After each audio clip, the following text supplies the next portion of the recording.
One. 1, 2, 3, 4.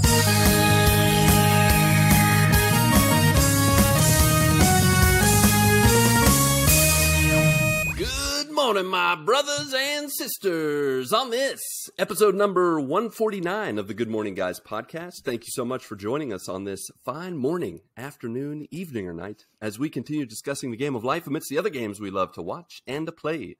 I'm one of your four hosts, the Brazilian Mountaineer and Transition Ninja, Lucas Ham Swisher. Also with me, the judge, jury, and executioner of fake news and spoilers, Patrick Novacell. What's up? What's up, buddy? On his left and my right, the volleyball and beast of the East who can make you laugh in 3 words or less, or your money back, Ronnie Johantis. Hi. Hi. And then the final member of the GMG Quadfecta who's got music in his heart, Apex Legends on his brain, and La Carreta in his old stomacho, Marc Boucher. What's up? What's up, my buddy? Wait, I think there's a guest in our midst. In our midst? Mist? I left the D out. I don't know why. You know? There's a fog coming Sometimes I'm speaking Portuguese, English, and I just leave my letters in out. Our myth. I forget. In our myth. I'm just going to talk like the guy from Princess Bride the rest of the night. That's right. Today. Whatever that guy's called. Yeah, he's one. Back to the guest. We have a guest in our midst. He is one of the 4 illustrious hosts of our Uncle podcast, Married to the Games, a connoisseur of wine and cauliflower, a stealthy master of karate, both in real life and gaming, the narcoleptic Tiger Claw himself, Tim Rauter. Oh, Welcome, that was my friend. beautiful. It's so good to have you here. Thank you, man. You're welcome. I'm so excited to be here. Thank you guys for having me. I appreciate it. Yeah, I man. appreciate it. Yeah. I think just in case there are some joiners, some listeners out there who have no idea who you are, why you're here, why don't you tell us a little bit about yourself? We know a lot about you, and we could probably just talk about you and tell everybody what Probably we know. more than you should, yes. I've already given away. I know I've already given away too much, but I'm going to let you share and control what information is shared from now on. Okay. So. Oh, I'm an open book, brother. It's all good. Perfect. Yes. Hi, I am Tim Rauter. I am. Oh God, should I give you my age? Yeah, I'll give you my age. I'm 46 years old. I live in Nashville, Tennessee. I have a beautiful wife. I've got a 9-year-old daughter. I am a late bloomer to the gaming world, I must say. I'll start with that because I do co-host a gaming podcast, yet I have not been playing video games all of my life. Honestly, until probably about 10 years ago. And so it's been kind of interesting because I freaking love this gaming community. I didn't grow up. I didn't have a Nintendo. I was more of like go to the arcades, play, Tron or Pac-Man or Paperboy or again, nothing wrong with that. Space Ace, freaking Dragon's Lair, all that fun stuff. My family would vacation at a beach in Ocean City, New Jersey. They have a boardwalk there, and I would just dump quarters into those arcades. So I've had some little gaming experience, but it wasn't until my wife and I's anniversary. Let's see, this would probably be 2011, where in Costco, I saw a PlayStation 3 bundle with Uncharted 2. I had some Costco gift cards, and my wife, on our anniversary, was like, go ahead. So I went ahead and purchased my first that's a keeper video right there. game console. That's right. She is No a keeper. doubt. We've been married for 23 years, and I don't know how she puts up with my crap. And but it's been awesome. So plugged in that PS3, had Uncharted bundled with it, and haven't looked back since, and absolutely love it. So it's kind of fun to see my progression in gaming compared to a community of people that I've gotten to know and love a lot. I, as you have said, Mr. Ham, I co-host a podcast called Married to the Games. We have been together, Gabe, Ed, Chris, and I, for 8 years now, something like that.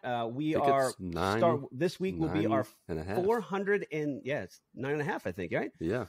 So this week's episode will be our 461st episode, and that is weeks straight. We have not missed a single week in our podcast. It's impressive. That's awesome. I have missed a few. most of the guys we've all missed a few here and there, and it kills me every time when that happens. But yeah, consistency, brothers. We've just been running and gunning, and we absolutely love it. And we just hang out and we talk about gaming and life and what have you. So I live in Nashville, Tennessee. I am a web developer by trade, and I love walks on the beach and sunsets and Pina coladas. Getting caught in the rain. Being caught in the rain, and yeah, exactly. So, yeah, I mean, what else do you want to know? I'm here. I'm thrilled to be with you guys. All of you guys have been on our podcast in one way or another, and we absolutely love you guys for it. And thank you guys so much for letting me come on here and joke around with you and just have fun and talk life and games and all kinds of fun stuff. Yeah, man. It is great to have you on here. You are the third of the fourth of the four Married to the Games hosts that we've had on, and I mean, I feel like it's third time's a charm. I mean, we got the wise sage, the best of the best, the one of the you're the just Gandalf of the you're crew. the OG, the Gandalf, exactly. You're the one that steals the. He shaved the beard before he came on the podcast. Yep. I should have. You're the guy that fights the Balrog, steals all the XP, as Bernabe Butters said a few weeks ago, and that's Tim Rauter right there. So that's me, man. That's me. Oh, and you'll also notice my illustrious backdrop. I am in Piper's playroom. She has too many toys, and so this is always my backdrop. You can claim them as yours. Well, so it's okay. I mean, don't be ashamed. Well, all you need to do is put some Lego stuff together. Just put some purple LED lights behind there, and then you got it. Yeah, you got that's very true. I can certainly do that. So yeah, I'm in Piper's playroom, and she's got too many things here, so we're gonna get rid of it. It'll be fun. All of it must nice, go. Man. Fantastic. Yeah, just do it when she's at school. Don't do it when she's home. Yeah, definitely don't. Of course. One day it'll just disappear. I do not want to hear the whining. So yes, it's always when she's gone. That's when we clear things out and we donate everything, and it's perfect. Yeah. You don't want to go to be in counseling 20 years from now, and Piper's like, when I was 9, he stole my Legos. You threw out my doll, Dad. The funny thing is, although we talk about getting rid of her toys and stuff, we just had an episode last week where we talked about our favorite childhood toys and how we wished that we hadn't gotten rid of them. You think so? Good point. Yeah. So although true. I don't think that Num Nums are going to be like 30 years down the road super popular. That's fair. Maybe not. I don't know. Everything comes around. See? You never know. It does. Yeah. It's true. But listen, guys, we had the G.I. Joes, we had the Star Wars, we had the good stuff. Yeah, the Ninja and Turtles. I feel like so much of that now it's completely different. And there's so many things besides what we had when we were growing up. Yeah, we had 3 things to choose from. Now they have 300 things to choose from. It's ridiculous. Exactly. All right. Well, as is tradition, once we get through the introductions and we chat for a sec, we get into what's new news, and we give a little update on what's been going on in our lives. Tim, since this is your first time here, feel free to update us on the past 46 years or so. Or you can just do the past week. I'll let you choose which is easier to share. We're not totally time constrained, but we do want to give time for everyone to share. So, lay it on us. What's been going on? I was born in Munich in 1975. No, I'm kidding. Anyway, I want to say this. And if you haven't checked it out yet, we were talking about nostalgia and toys. Hasbro's YouTube channel has a 24/7 live stream of the old school G.I. Joe cartoon series. Ooh. And I am loving it. It is terrible now, but it's awesome. It's absolute nostalgia. Hold up. But oh my gosh, just seeing like Destro and Snake Eyes, and which hearing coming the out with voice. the movie, and just Joe. Exactly. Cobra Commander. Commander. And it's just awesome. So I discovered it this past week, and I kind of just have it on while I'm working, and it's just classic. There you go. And now I'm like going back to old like Gen 1 Transformers cartoons. So I'm kind of going through this nostalgia thing. I don't know if I'm dying or not, but I'm going through this whole awesome like childhood thing, and I love it, and it's been super fun. Nice. I have not been able to see Black Widow yet. I really want to. I've heard mixed feelings about it. Maybe we'll talk about that later. But I do want to see it. I think anything Marvel touches is fairly gold, in my opinion. Amen to that. But other than that, man, just kind of working. And my daughter Piper is in cheer. We are in the gym like all the time. She absolutely loves it. And so we're just trying to be supportive parents. And so there's a lot of taking her to the gym and picking her up and doing all that fun stuff. So my summer has pretty much been play dates and pool time and gym and cheer, and then back to play dates and then back to gym. And it's just all over the place, but it's fun. I love it. I wouldn't have it any other way. Nice. Well, just because your update coincides with one of our joiner questions, Chris the Rock, whom I think you know a little bit about from old Canada. Oh, Canada. He said, "No way. Tim Rauter's on the show. Balloon Boy delivery Saturday." Huge fan here. Right. Yes. He says, so my wife owns. Yeah, go ahead. Go ahead. Sorry. No, you. My you wife go owns She owns a stationery and event store in downtown Franklin here called Rock, Paper, Scissors. She's had it for 19 years now, and so she does a lot of balloons and like balloon garlands and those big 36-inch balloons, and she does streamers and everything. And I was just helping her today in downtown Nashville. There was a corporate conference that was happening, and they wanted all these balloons. So usually on Saturdays, we call it Balloon Boy Saturday Delivery Day, or we somehow something like that, where I help out. She has this van that's wrapped that she designed in rock, paper, scissors, and the colors are like uber pink and like really girly. And here's this dude driving his van delivering balloons. Yep. But I love it, and it's super fun. And honestly, during COVID, when we were all quarantined, my wife was like a hamster in a wheel.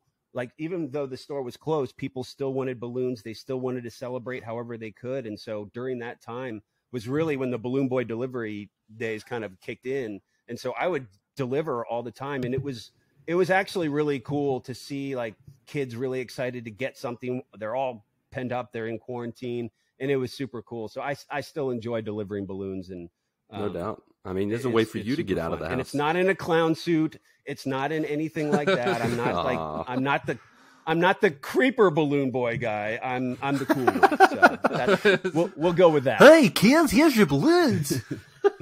That's right. Hey, it's the cool balloon boy. Yay! That's right. It's the cool balloon boy. Hey kids, you want some candy? No. Oh no, never mind. He's not the cool one.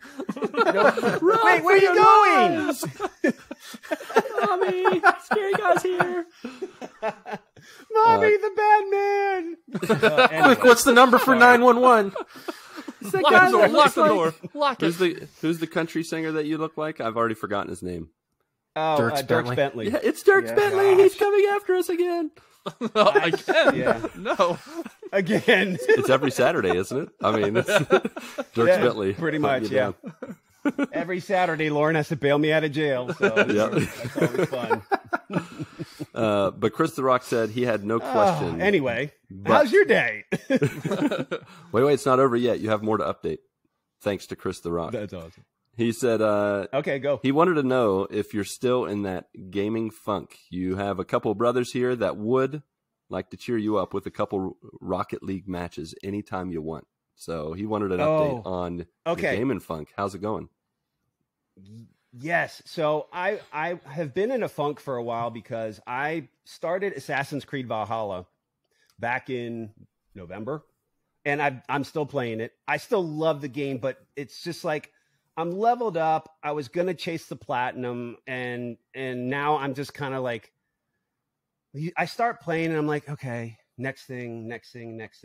Don't get me, I still love the game. I still love everything about it. I've been a huge Assassin's Creed fan, and I'm sure we'll get to more Assassin's Creed later. Maybe. But I'm just in this, like, it's summer. I don't really have a time a solid time. I used to game early in the mornings, and one of my philosophies in gaming is I don't try to game when family's up and around. Like I'd rather do it when either they're asleep or they're out or whatever. I try not to do that because it just makes my life easier, everybody's life easier, because I don't want to just be gaming while they're doing something and missing out on something. So one of my philosophies is either do it in early morning or late at night.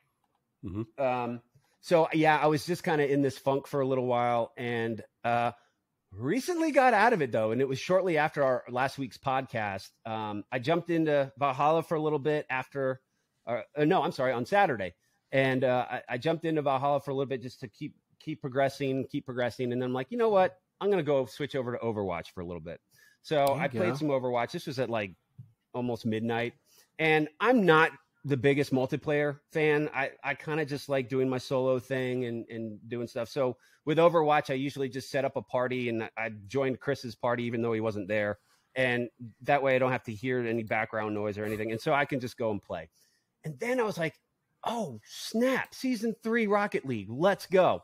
Stayed up till 3 o'clock in the morning playing Rocket League. There you go. Anybody that's out there that wants to play with me, please, yes, let's do it. Rocket League. Secret sauce. Just rekindled my love for that game. I freaking love that game. It is so much fun. It's so rewarding when you just give that little taparoo right in, and boom, you get a nice goal, and it's just so much fun. And so I think the funk is fading now, which is great. That's and a lot of it fantastic. too for me was just there hasn't been a whole lot of new games that I'm excited for. I'm mostly a PlayStation guy.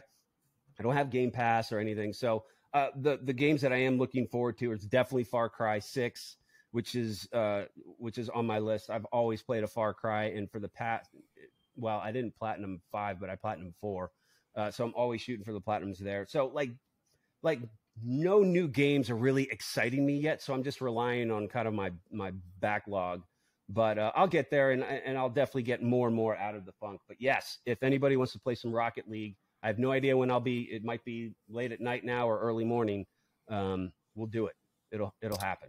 Sweet. Well, you got 3 guys on this podcast, plus Chris, who's part of our GMG stream team, That's who right. absolutely love Rocket League and would love to play with so you. good. Rocket League Bring is it not on, my let's cup go. of tea. It's not my thing, You but got to get I that cheer gridiron on. back. Yeah, I would love for Gridiron to come back because that was the one mode I actually liked. Okay, I like There's them. some I beach just ball usually mode that I play haven't tried yet. regular. Have you guys Was it tried beach that ball beach mode? ball? I haven't tried it. No, I haven't Is that- tried it, but it makes perfect sense. Is it like the homing mode. missile one, the one that shoots the ball at the goal? Heat Seeker? Heat Seeker? Is it like that or different? I don't know what it is. I haven't tried it yet, but Ooh, I didn't know that was I'd there. I imagine might it's a have to giant check beach that ball out. now. Nice. That's awesome. Well, Yeah, it's nice to have Rocket League kind of bring me back in, which was super cool. yeah, no doubt. That's a great game to get you back in. And Heck yeah. as you heard from Marc, we have many fans of Rocket League on this show and in the community as well. Ronnie is one of those big fans himself. He is he's pretty good, I have to say. And so I think it's sometimes pretty good. Pretty good. It's a lot of pressure, honestly, to put on me there. I mean, that's why I said pretty 60% good of the instead time he's works the every man. time. Yeah. Every time. Yeah, Ronnie, why don't you give us a little update, buddy? What have you been up to? You've been on a hiatus a little bit. We've missed I you have. here on the A podcast, sabbatical. but we are glad you have blessed us with your presence. So what's going on? So I'll start with the gaming front because the only game that I have been playing is Rocket League Yeah, every day. represent. Like it's just caught, like it just catches fire on you, and you just can't. It takes a while to get rid of it. Plus, one of my buddies started playing, and he's never played before, and I guess he started probably like 3 weeks ago or something. So been playing a lot with him, trying to help him get better and stuff Bring him up like to that. speed. And he's definitely coming along. I got like him on one end, and then I have like Eric on the other end. It's a bizarre. We have a bizarre team. Quite the spectrum. You know what I've been trying to do in Rocket League? I've been trying to win a tournament. I have never won a tournament in Rocket League. Those tournaments. And it's so frustrating because sometimes you get all the planets align. Like we had one really good dude, me and Eric. One time we made it to the semifinals and he like disconnected. So we had to play 2 out of 3, 2 versus 3. The guys dominated us. It was awful. But no, I still haven't won yet. I actually try to keep my my 3v3 rank in, like, I want that to be just gold, somewhere mid-range gold. I don't want to get into platinum tournaments if I don't have to. I can't do. I only play 2s with Eric, so I think I made it to like platinum 2 currently. And then you never touched it again. You were like, I just wanted to stay if I played there, by myself, platinum 2. like I'd be like mid-range gold again probably. But like since I only play doubles with Eric, like I'm a platinum 2. Nice. But no, we've been playing a ton of that lately. We'll definitely have to get together and play. That'll be fun. Last time we played, we had, I think, 3v3. We had almost 6 people. Lucas, if I remember correctly, last time we played against each other. It was pretty fun. We did. Yeah, it was a good time. But on the gaming front, that's pretty much about it. I actually dropped. I stopped playing Arc. It's been about a week and a half, probably 2 weeks, maybe. It'll be back. You know, just kind of got bored with it and got Rocket League caught fire again. You'll be back. Mm-hmm. Yeah, one of these days, maybe. Now you need to put Arc down and start playing Second Extinction. I actually downloaded it. You did. Nice. Yeah, Eric told me to download it. He said you guys were playing it. It was really awesome. So That's I good. do have it downloaded for when we're doing that again. Nice. It looks really cool. I mean, the videos for that game look sweet. As far as what I've been up to, I'm going to cut it down to one story for time purposes. And that would be the story of last Wednesday. The reason I missed the podcast. Yep. I'm in. So we have a cat. I think I've talked about her on the show a few times. Her name's Alita. She's maybe 7 or 8 years old or something. She's basically the reason that like cats have a bad name. Like she's the smuggest, like pompous cat like that's ever existed. You know, like she's just a jerk all the time normally. But Elizabeth, that's her baby, man. Like that's her cat. You know, like I mean, I like the cat too, but it's not the same. So Wednesday, I woke up on Wednesday morning to the sound of her meowing. She has an open door policy. She does not like when we close doors. She gets very loud about it. And just continually just meow, meow, like just nonstop outside the door. And like that's when Elizabeth's getting ready. So like I'm still trying to sleep. So I just find the nearest pillow and fling it over there. Try to knock her out. just try to scare her. Oh, did I throw a paperweight at your head? I thought that was a pillow. I'm so sorry. That's right. Oh, so sorry. Exactly. So then the rest of the day, I didn't see her, and that's not that abnormal. Like she will like snub me for the whole day, like on purpose, I think.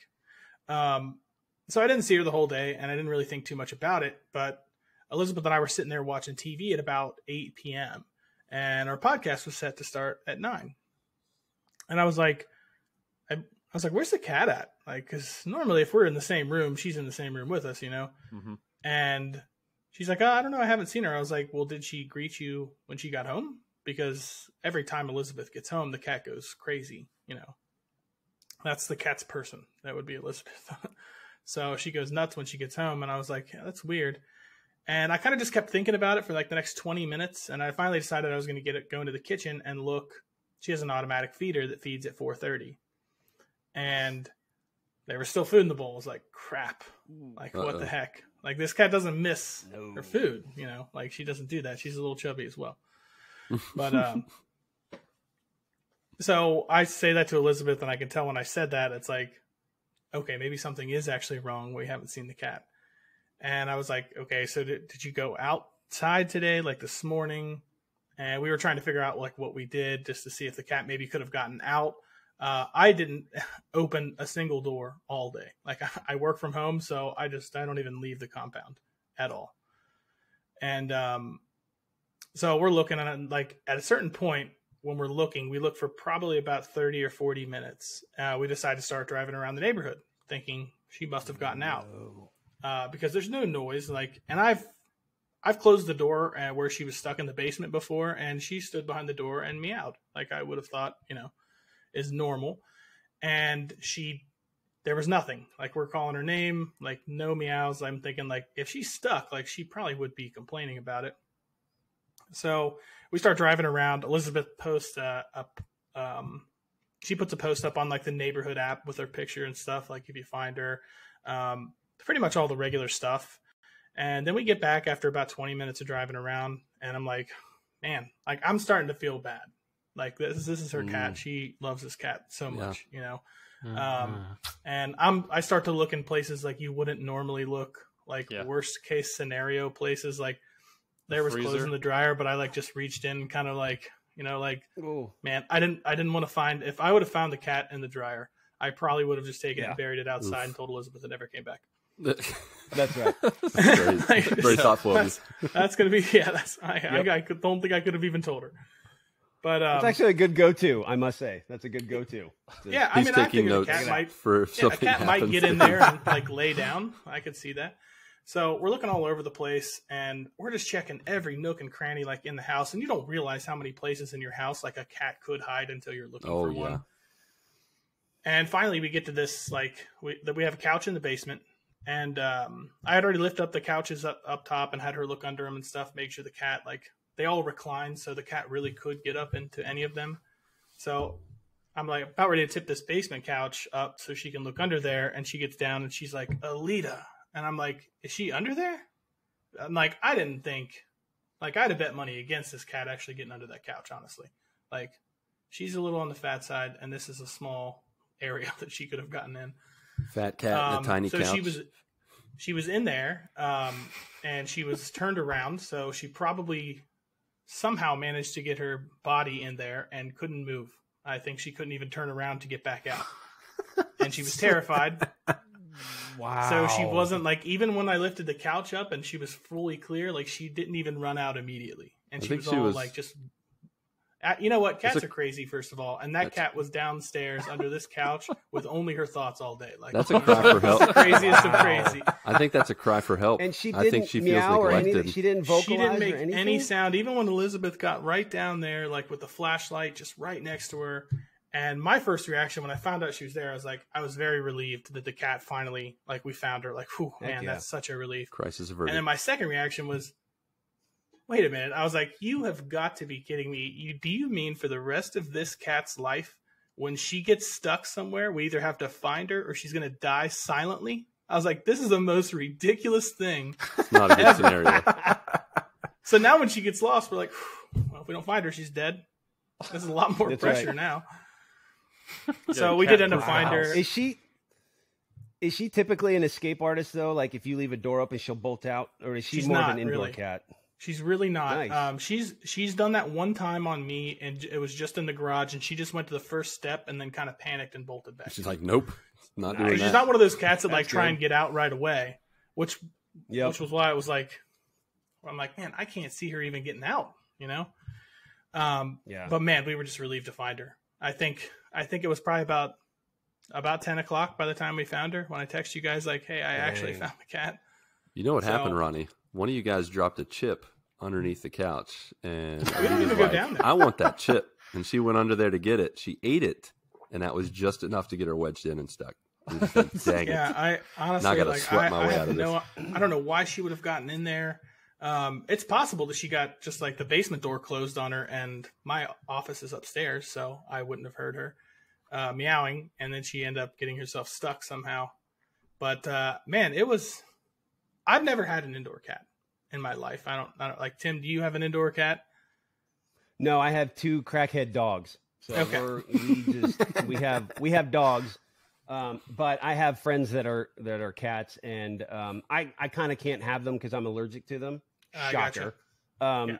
But I'm not as allergic as I used to be when I was younger. But I have friends that have cats, and like one of them's an escape artist. The other one is a complete indoor. I feel you. I get the schizophrenia that cats are.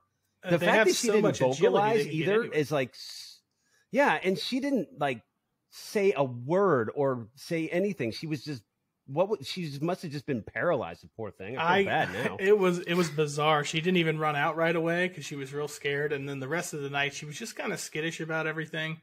And like she's back to her normal smug self now. But like it was definitely, I don't know. Like dogs, the good thing about dogs is they cannot help but make noise. Like dogs just naturally are. They're louder. They're clumsier. They need you.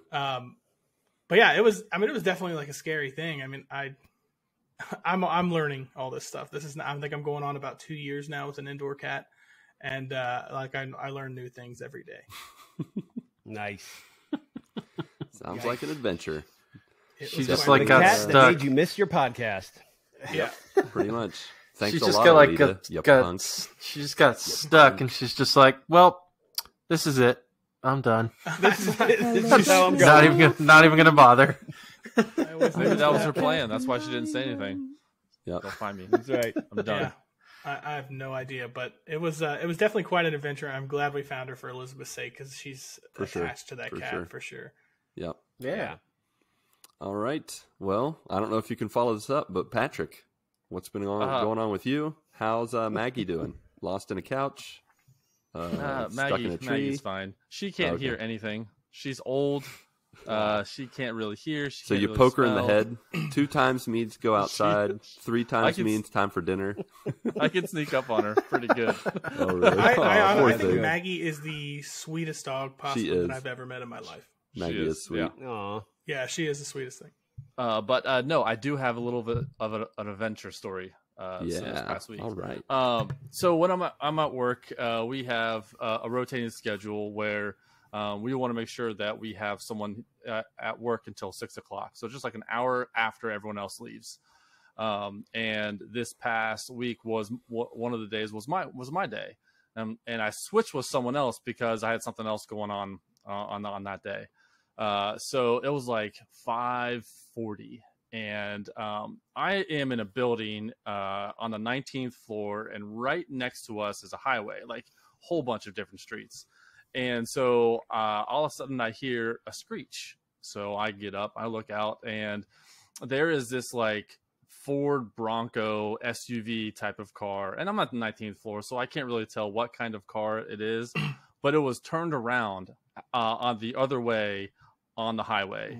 And halfway in the lane and halfway in the shoulder. Oh, no. And I didn't know what happened because there's no other car.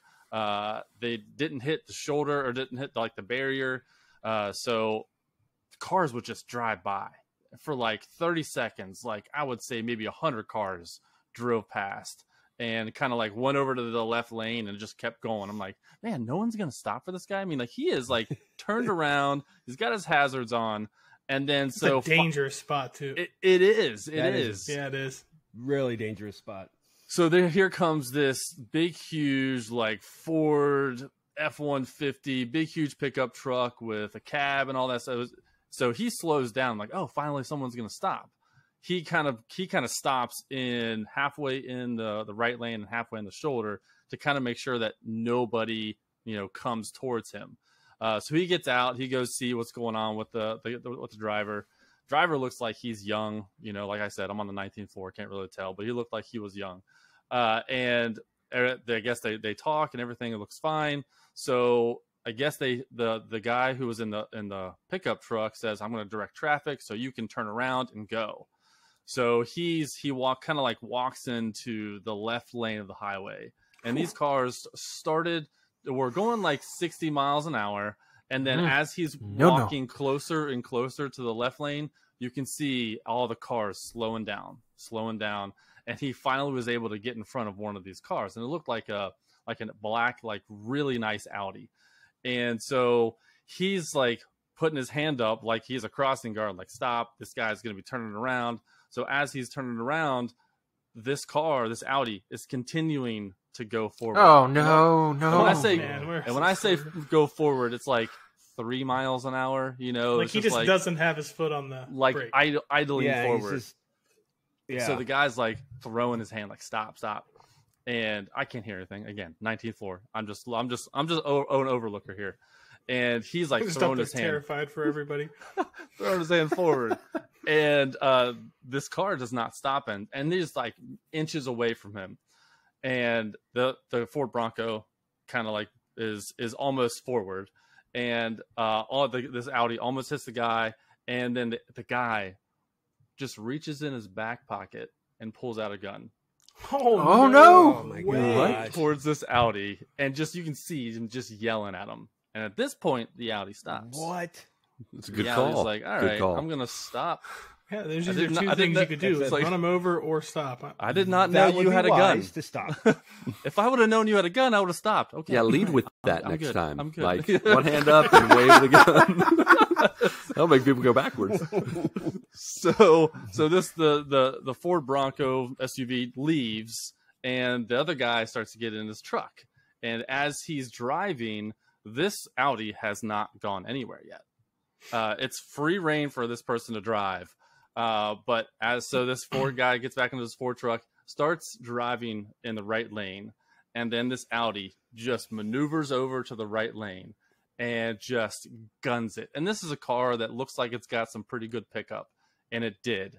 And so this Ford truck driver slams on his brakes, and this Audi just goes straight into the back of this Ford. Man. And so at this point, I'm kind of looking out. I can't really have a good angle, but I want someone to go to the other side of the corner of the building, and so I can actually see more. And the corner of the building is only like 2 rows from where I am.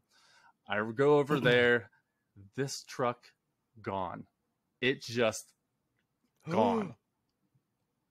Hit and run. Wow. Gone. And this Audi is just sitting there. The front end is just crushed back up to the windshield. Liquid is just being poured out of the front of this car. Man. Ambulances, fire trucks come. And so Dang. right after that wreck, you know what happens? And a few cars right behind them, and just like more wrecks happen. The rubber. Oh no. So I'm just like, What? you know what? Like, it just like a few things, after seeing this. One is road rage is not good. Just let people do things and just move on with your life.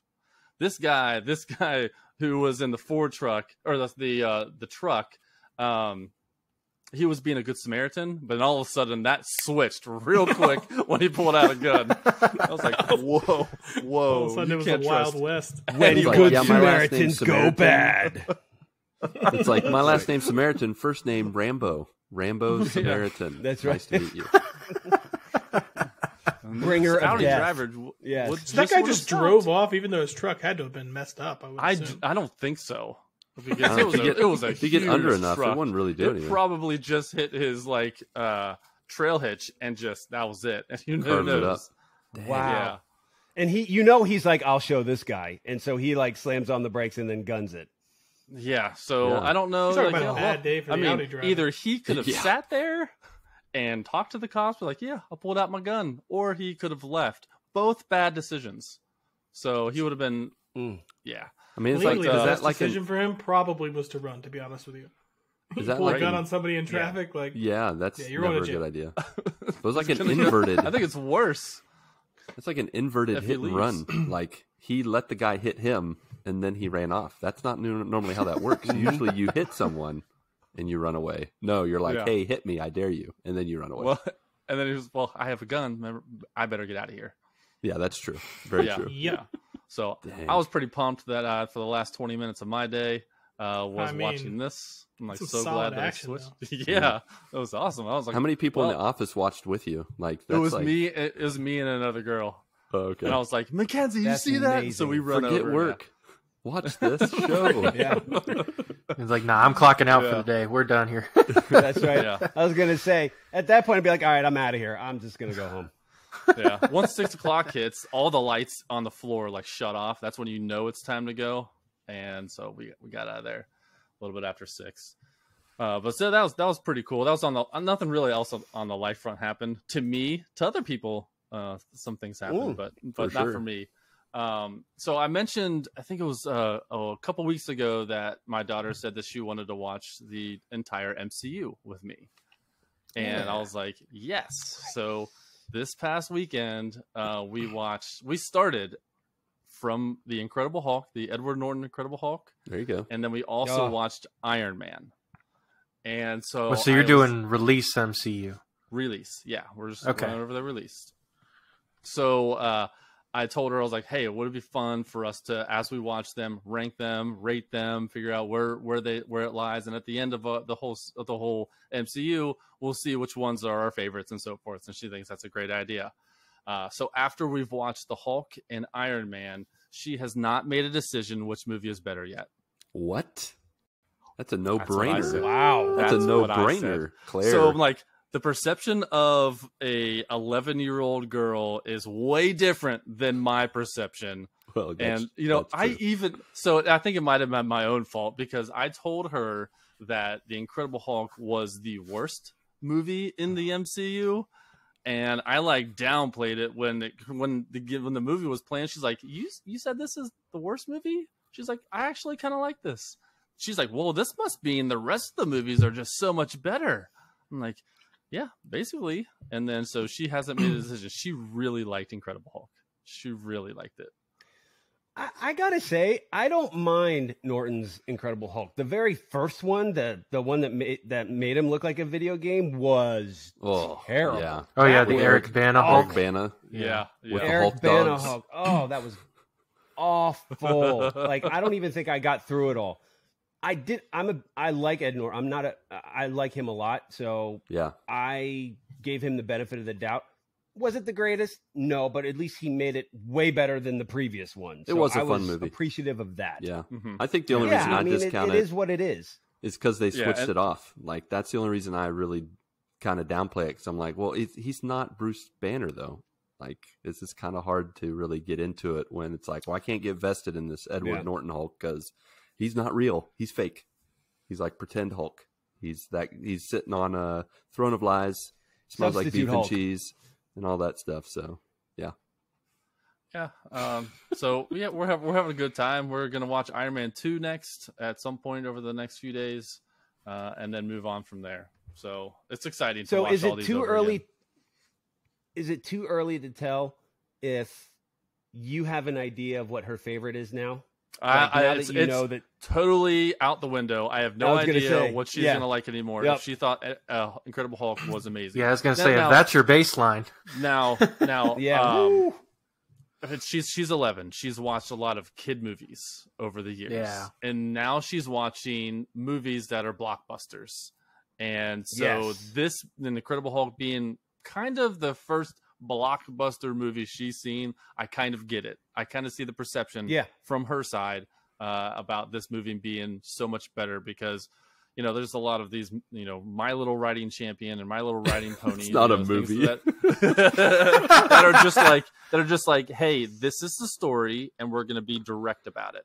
When you get into these PG-13 movies, that's when they do these expositions, these insinuations, and they don't talk about exactly what's happening. They'll throw something in there, and then you have to take that and run with it.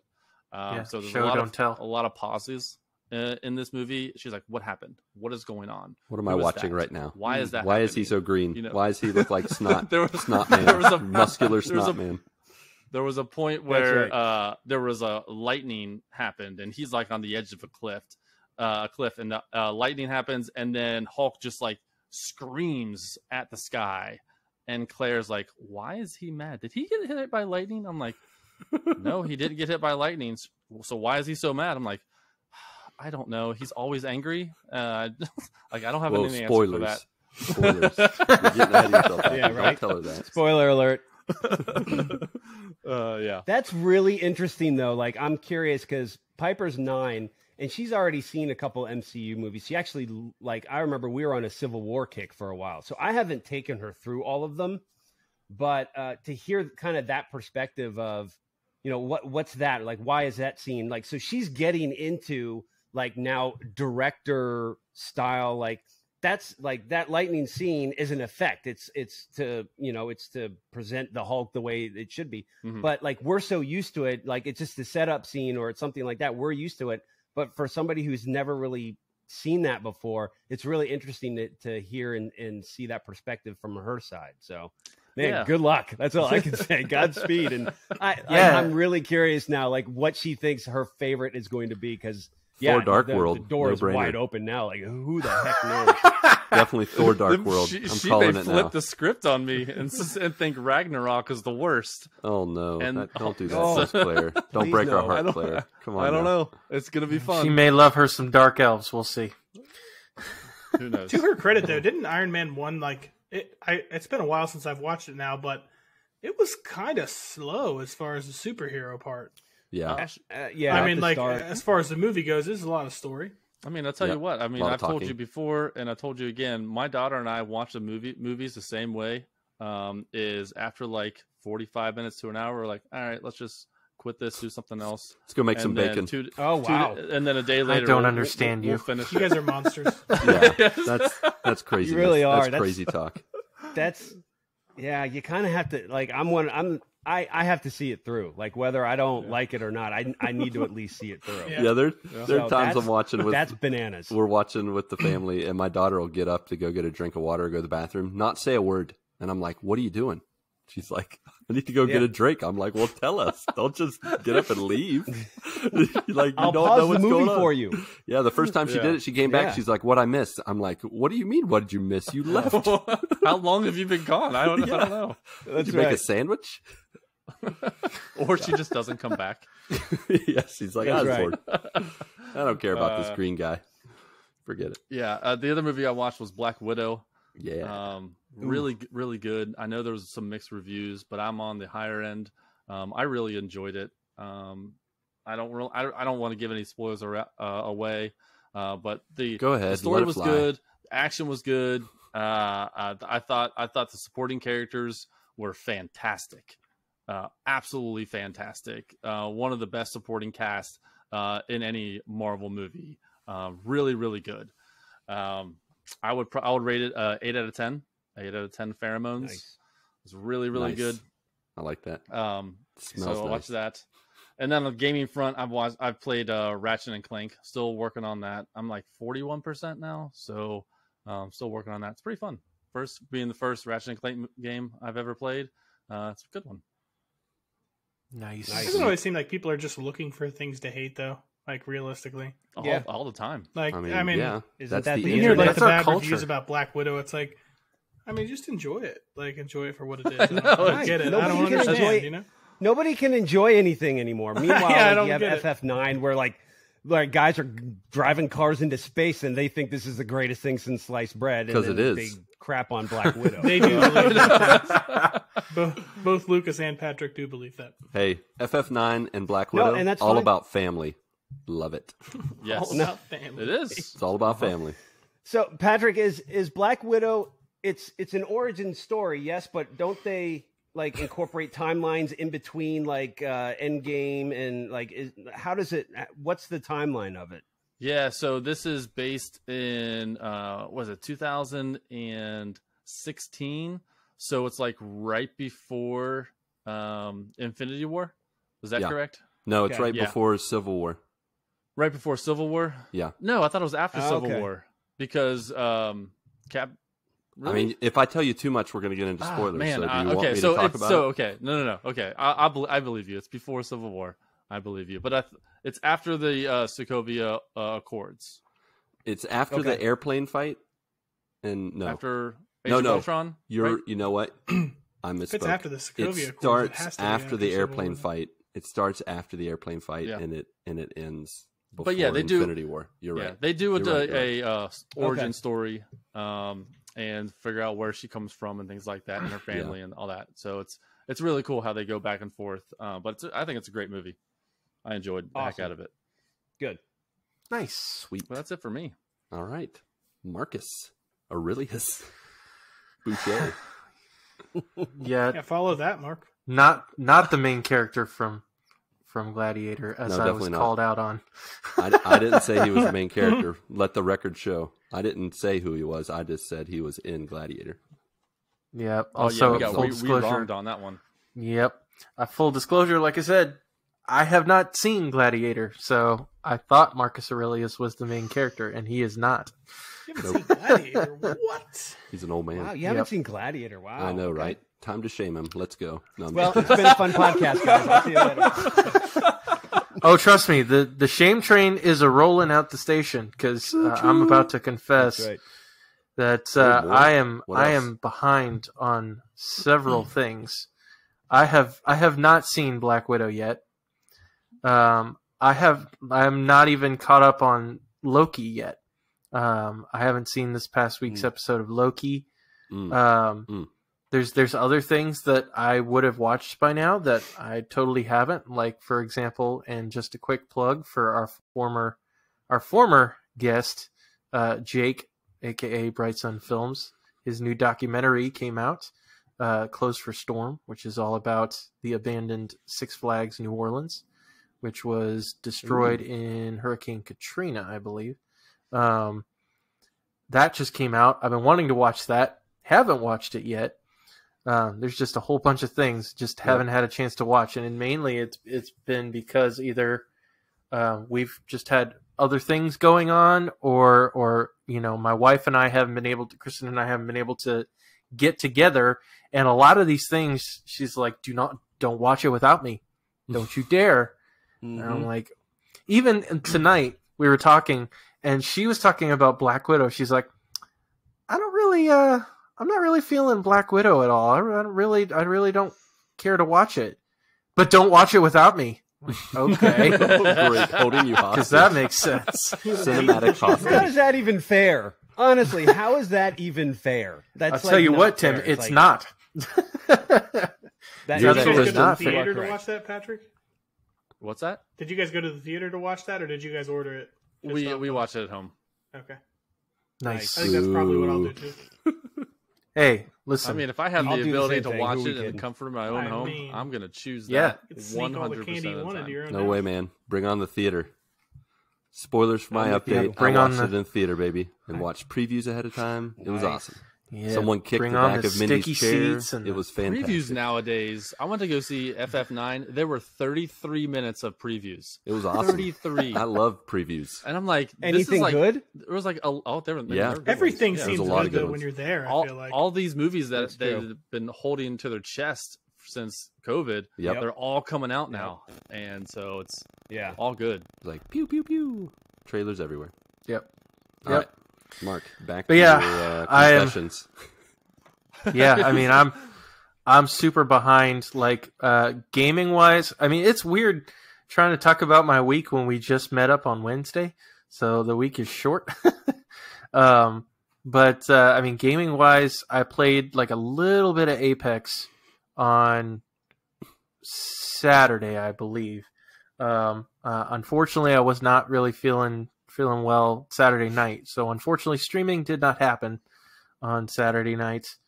But I will be streaming tomorrow, so to make up for it.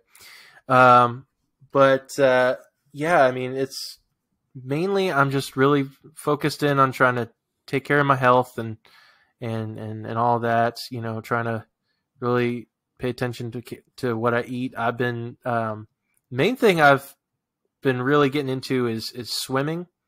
My in-laws have a pool, so I'm like every day I'm trying to go out for at least like 30 minutes at least and just go and swim and be active. Kicks your butt, doesn't it? It does. Yeah, it for absolutely does. And really good. I'm happy to say that I have lost 25 pounds. Sweet. So- Yeah, Oh, baby. dude. Congrats, So- man. Good So- for you, man. Like Thank in you. this last So week. I'm gonna keep it going. Was it this What's last that? week you lost 25 pounds? No. Since we last Yeah, talked? just- I just dropped it right off. Just okay. carved it like a turkey. Just whoop. It's easy. No, that that's easy. awesome. Yeah. Yeah, just a couple visits to CC. CC's Pizza. Oh my gosh. Feces Feces pizza. Feces, nice. Yeah, But yeah, so I mean, I've just been doing a lot of that, just trying to take care of myself. But I guess the one highlight was Sunday after church. We came back to town and met up with my family, and we had kind of like a game, not a game night because it wasn't at night, but like a Game game day? afternoon. Yeah, game day, I guess. Game day. Game time. Game 11 C's. Yes. Tea time. Game brunch, perhaps. Yeah. Yes. There was mimosas and cantaloupe there. Yes. Ooh, yum. Ooh, nice. Count me Nice in next Simpsons time. reference. Well Give me a done. call. I'm glad you caught that, Tim. I'm glad you did. Oh my gosh, but, yes. but yeah, we actually we had a game time with my side of the family. We learned to play this card game. My sister and her kids have wanted to play this with us for quite a while, and we just never got around to playing. It's a game called Golf, a card game called Golf. Oh, yep. Yeah. All right. It's called that because there are essentially 9 rounds, which they call holes, like golf. And you're trying to get the least amount of points possible, as much as you can. And so basically the way it works real quick is each person gets 6 cards from the deck face down. They get to flip over 2 of them, any 2 of them. And so that's where you start. And then left of the dealer starts. They put the deck down, flip over 1 card, and that's your discard pile. And so from there, each person takes a turn. They have a choice to either take the card that is flipped over on the top of the discard, or flip a card from the other deck, and use that and possibly switch that with a card in their 6 cards laid out. Mm-hmm. And so the point is to try to get the least amount of, obviously the certain cards, like I think it's 3 through 10 are actual point value. I think the 2 was considered -2. A king was considered 0, and things like that. Just different, but you're trying to get as low a score as possible. And the round ends when one person has all their cards flipped over on the other side. And that ends the round. And you do that, you tally up the points, and you do, some people play up to 18, but we only played up to 9. Nice. We did 9 rounds, and whoever has the least amount of points at the end is the winner. So it was actually pretty fun. Who won? I enjoyed it. Not me. Why would you even tell us the story if you didn't win? Next. I'm just kidding. Next. I'm sorry that I couldn't, add up to, make it- Patrick's highway Bronco story. And then Mark pulled out a gun. His FF9 episode. At least tell us you won. I really wanted you to win, man. Hey, I wanted me to win too, so. Yeah, I pulled a gun on my sister. I told her to stop winning. There we go. There we go. Look how real. That's what I'm talking It about. got right heated. there. Things got heated. That's how you play. No, golf. my Things got heated. That's how you play golf in prison. That's right. Yes. yes, I'm prison Mark. Yep. That's what happens. Prison Mark tonight. All right. Good to know. No, actually, my sister's friend was the one who won. They're not technically dating. Oh, okay. I got you. Oh, Okay. Yeah, yeah. All right. But we're using our fake names. Yes. Yes. My sister's friend. Yeah. Yeah. Wink, wink. Wink, wink. Right. Yeah, he won the game. But no, it was a fun time. Absolutely loved it. I think I'll be teaching it to the other side of the family because we have game nights all the time. Obviously, y'all know that's where we always play Exploding Kittens, or That's right. in this case, Exploding Nice. Minions, That's right. because they have a Vomiting new cats. version of Exploding. Yeah, Vomiting Cats. Yeah. And throw burrito. Toss, Man, toss I the haven't taco. played so many Why of did those they call games it in toss so toss the taco? That would have been a fun name. A little alliteration instead of throw burrito. Toss the taco. Well, they're Anyway. making the rhyme No. instead of the alliteration. You're in the wrong. Not business. everybody can Look, alliterate this as is much as That's you. why I'm What not are you making doing any in money your in Brazil Position. with game names. I'm gonna make a Brazilian version. Toss the taco. All right. Sorry. Continue. But yeah, that was pretty much my week. It was pretty light from Wednesday to Sunday, but and then obviously we went to La Coretta last night. Of course. So, I mean, as is tradition. Yeah. Tim, basically La Coretta, it's like for my wife's side of the family, that's our weekly hangout. It's a Mexican restaurant in town here, and we absolutely love it. Pretty much since I started dating my wife, I've pretty much gone with her family every week to this place. What's your go-to there? Well, it used to be what they call talavera, which is basically a different form of arroz con pollo, so chicken and rice. But since I've completely dramatically changed my diet, I've switched to what's called a Baja salad there, which is basically it's got your lettuce and stuff like that. Plus you have I think you have like beans and rice, and I think Baja. I put chicken in it. Baja, yes, plenty of Baja. Yes. But yeah, it's got. But yeah, it's got like fajita chicken, like prepared fajita chicken in it, and that kind of stuff. So nice. But yeah, that was pretty much my week.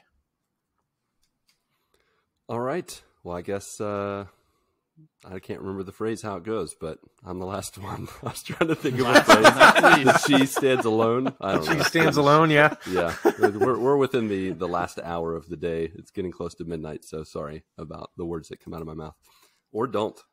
So, guys, I took a step back into history, 2007, when my wife and I had no kids. For the past four and a half days of this past week. What's that like? What? Oh, you said what's that like? Yeah. It's I don't know. It's already over, and I already miss it. It went by so fast. It was 4.5 days. It literally felt like 4 hours. Like I was like, wait, we have to go pick up the kids? Are you sure? There's no way to extend this? Wait, do we even have kids? Yeah. Wait, who are kids? We don't have kids. We have a dog. The end. I'll do you one better. Why are kids? Yeah. So yeah, last week, probably the day after I think we recorded, or the day of recording, Mindy's parents picked up our children on Wednesday and took them to another city that they were doing a little ministry and visiting with some friends and some family. And it was just Mindy and I for 4.5 days from Wednesday to Sunday. And let me tell you, some of it was a blast. Some of it was literally doing work at our house. And I was like, what are we doing with our lives? Why are we doing this? Why are we doing this housework? We have all this freedom. And, there were some, that's right. There were some days where we lived it up. Like we went to the mall, went to the movies. We saw Black Widow and, really enjoyed it. Nice. Just a quick, encouraging word for Black Widow. I am also one of the lovers of Black Widow. I am not a hater for that movie. I got emotional during the movie. I got hit in the feels. I laughed more than I thought I was going to laugh. I give it a solid 8.5 out of 10. Like, only because nice. I think it gets discounted because I don't usually like prequels. I feel like Star Wars episodes 1, 2, and 3 kind of like put a bad taste in my mouth for going back in time. Yep. I like continuing the story. And I'm like, when they insert like stories into stories that weren't really there before, and they're like, oh, this was happening while this other stuff was happening. I'm like, was it really? Did you just want to make money, don't you? And I was pleasantly surprised by this movie. I really enjoyed it. Again, got hit in the feels a few times. Like, I really like the way they took it. And literally, like, the last two movies I've seen, the first two movies I've seen in the theater since COVID hit last year, all about family. Fast and Furious 9, Black Widow, and I loved it. So 8.5 out of 10. So that was enjoyable. We also, hung out at home a lot. We did a lot of housework, random stuff that it's just easier to do with no kids involved and no in-laws. There was 4 less people at the house. So it was just me, Mindy, my wife, and the dog. That's it. So We were hanging out Yeah, with we know Rayla. you did. Did you sleep in? Please tell me you slept in. I don't do that kind of stuff, man. He got a full 4.5 hours. I don't either, but just tell me anyway. Sure, I slept in till 5 o'clock, 5:30 in the morning every day. That's It was great. that's It was exactly me, wondrous. man. No, I I do the same thing. yeah, exactly. I know you understand. But yeah, no, I can't sleep in very much because I have a 2.5-month-old German Shepherd that is still learning how to hold it, still learning what she can contain in that little bladder of hers. I think the first couple Which weeks isn't much, I'm sure. it's gotten better. I overestimated the first couple weeks, and there were moments where I was like, you know what, I think she'll be all right. And I'd get like 7 hours of sleep, wake up the next day, and it was like, I don't even know how to describe it, but stuff hit It's the a fan, tough wake up and there. it was not It's good. a mess. So big mess to clean up. But I've been learning since then, and I just get up early in the morning, take her out, and then put her back in her little room where she kind of has like a 2-hour rest before we then actually get up in the morning or do training and all that fun stuff. Feed her. And yeah, but we had a good time. Mindy and I, we watched the Tomorrow War with I saw that. oh, yeah. preview. Star-Lord. It looked really good, actually. It was Chris Pratt. It was very surprising in terms of Yet another Patrick movie I haven't watched. Yeah, you got to get with it, man. Amazon Prime Video. But Patrick had talked about it a little bit, and I was like, you know what? I really like Chris Pratt, and I like time travel movies, just like Marc has shared in the past. Let's give it a try. And I should have done a little more research because Mindy doesn't like really violent kind of jump scary movies. And this has a little bit of I that. didn't realize it was jump scary. I mean, it depends on who you are. For like someone like Patrick, I know it's like kid stuff. Ho-hum. It's like ho-hum. It's like, big deal. But for my wife, Right. we were not prepared when stuff started flying in people's faces and bullets started flying. And Nice. yeah, it was really, she took it in stride. I stayed by her side the entire time. I didn't just get up randomly and go to the bathroom or make a sandwich. I stuck with her, and it was good. We really, we Good enjoyed man, it. good man. I gave it a 7. I give it a 7.5 out of 10. And so I think it's good, and I recommend it. I recommend watching it. It's funny, and a very interesting take on time travel, as Patrick said. I don't want to say too much, but it was a very interesting, unique take on time travel.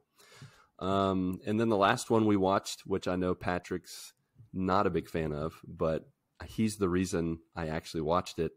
We checked out In the Heights on HBO Max, the Lin-Manuel Miranda Okay. And you've lost him. musical. Yeah, that he actually wrote. No, I like Lynn. Yeah, he's got a really fresh take on music. I think I really enjoy his hip hop feel to his music. That's peppered throughout all the music he does, and whether it's Moana, Hamilton, or In the Heights, it was definitely like modern Hamilton. Like you can tell and what's funny is he wrote the Broadway musical for In the Heights before he did Hamilton, and you can see the connecting influence where there's a lot of times, Interesting. like Patrick has shared, that it's like the same song, same feel, and it is, but it's a different story, and it's in movie form, so it was I find in some ways it was a little easier to follow being in more cinematic form than Hamilton was, where it was a stage play that was filmed. But it was enjoyable. It was really good. And I give it a 7.5 out of 10 also. I appreciate a good musical. It wasn't my favorite musical. It definitely wasn't better than Hamilton, but it was still something we wouldn't normally get to watch with the kids home, because normally the kids stay up to like 9:30, especially during this break time, and I can't last past 11 without falling asleep. Sometimes 10:30, I'm dozing off to whatever we're watching. So we got to watch this and got to watch the whole thing. It was like 2.5 hours long, very long, but we made it. It was good. So since it's a musical, Yeah. So if Pat absolutely hates it and you think it's pretty good, then that means I'm going to love it. You got it.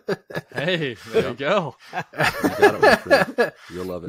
Musicals are more my thing. So I know that's not for everybody, obviously. I only got through the first song of In the Heights because it sounded exactly like the intro to Hamilton. I was like, I can't do this again. I cannot. Do this again. Is that all the further you got was the first song? I couldn't. I was like, Again. this is the same rap. It's the same thing. Instead of saying I'm not going to give up my shot or whatever he says in Hamilton, it's In the Heights. I'm like, oh, okay, that's the only difference. All right, well, I've already seen this then. I'm going to bed. That's amazing. And I'm done. And I can guarantee you it doesn't end in a duel, though. Does it? Or doesn't it? I won't tell. That's It is spoilers. the Bronx. You Can't never tell know. You have to wait and see. Yeah, that's fair. Right. No, the duel happens in the middle of the movie. That's right. Surprise. But yeah, so besides that, getting to watch some of those movies, we of course got Uber Eats, went out to eat, tried to do some of the things. I mean, other times we were, nearly 40-year-old couple, just like, you just want to watch some TV, hang out, watch Jeopardy. Good for you. You got to live it up, but you can't do too much. You'll hurt yourself if you do too much. So I didn't want to hurt myself. The last thing in real life that I just wanted to shout out was The Chosen season 2 had its finale this past Sunday. Yes. I don't know if there are any Chosen watchers out there, but I got into it a little late, but during the pandemic, it is stupendous. It is a retelling of the life of Christ. They're going to do a total of 7 seasons, if you know little to nothing about it. But they're doing it mainly from the perspective of the chosen, the disciples. The title of the show is kind of like a triple entendre to talk about the chosen people of God, the chosen Savior in Jesus, and then his 12 disciples that he chose. And this is easily the best portrayal of Jesus and his life so far that I've seen in my entire life and experienced. Like, it is bar none. It's refreshed the joy I have in talking about Christ and talking about Jesus and thinking about his life, his ministry. Have any of you guys watched The Chosen at all? No, not yet. I have not I've been yet. meaning to. I haven't had a chance to yet, but I've been meaning to, and I've heard nothing but good things. And I've heard a lot of the same things that you have said as well. It's probably one of the best portrayals of Christ. That's awesome. I can't emphasize enough how good it is. How not only it's one of those things. You know when you watch something and you're like, I need more people to watch this so I can talk about it, or so that they can see what I've seen. Yeah. It's that kind of experience.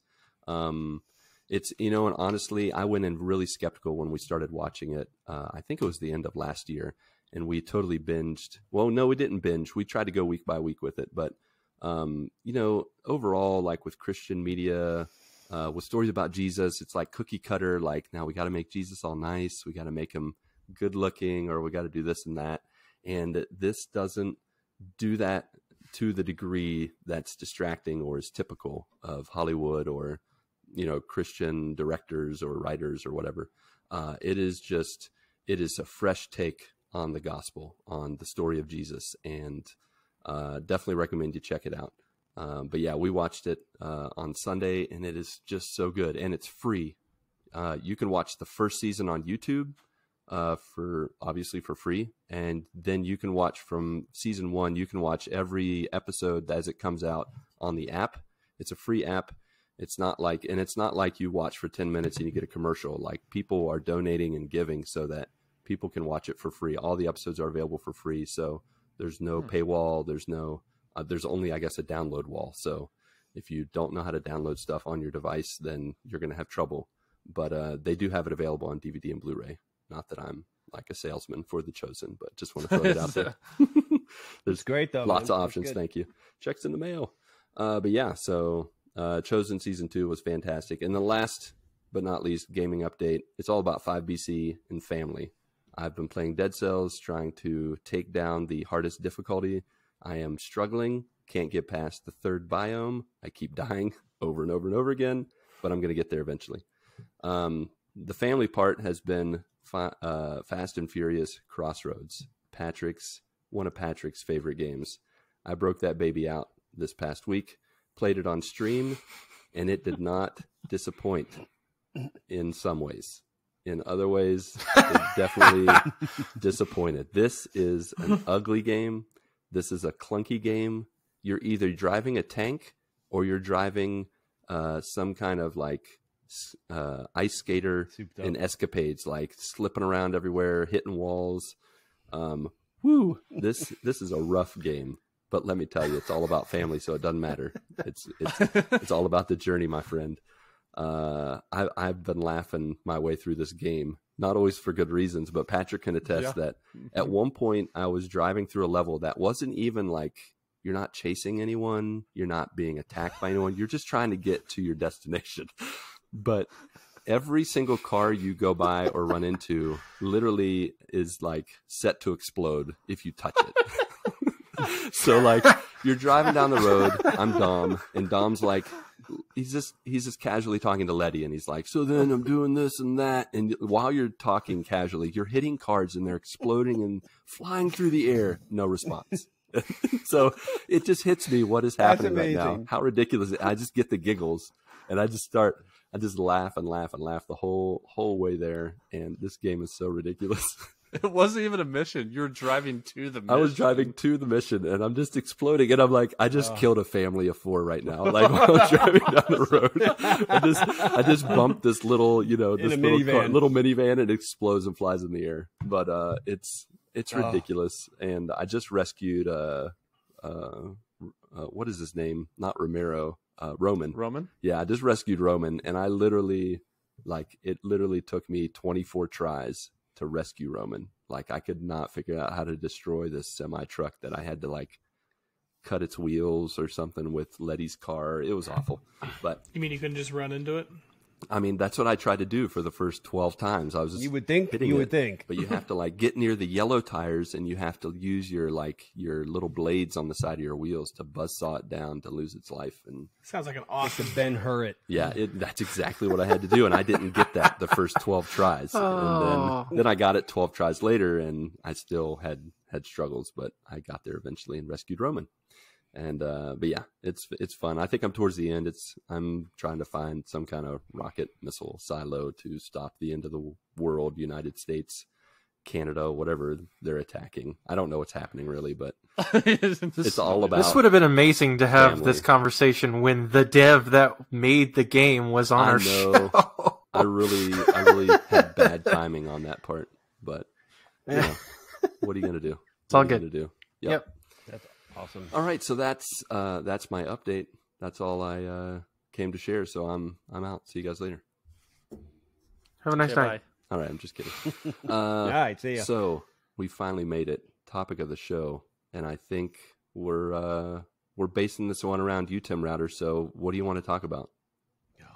I was gonna say I don't even know what the topic is. I'm pretty sure. Well, why don't we transition over and we'll talk more about it? Ooh, that's a great idea.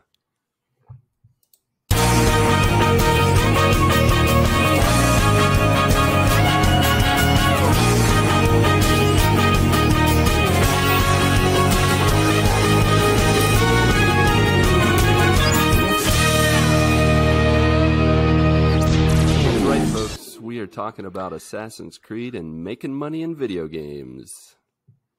That's all I got. Go ahead, Mark. Two things that go really well together. They're really related, actually. Quite related. No, so obviously, you guys on Married to the Games, one of the main things that you guys like to do is obviously you go over the gaming news, current gaming news, things like that. So I tried to pull some stories from what's going on in the gaming world, some current stuff, just so we could talk about it. And obviously, one of the big ones is right up your alley, Tim. And the first one we're going to talk about is the big rumor out there, according to several news sources. The article I have up here is from Bloomberg, but several outlets reported on this.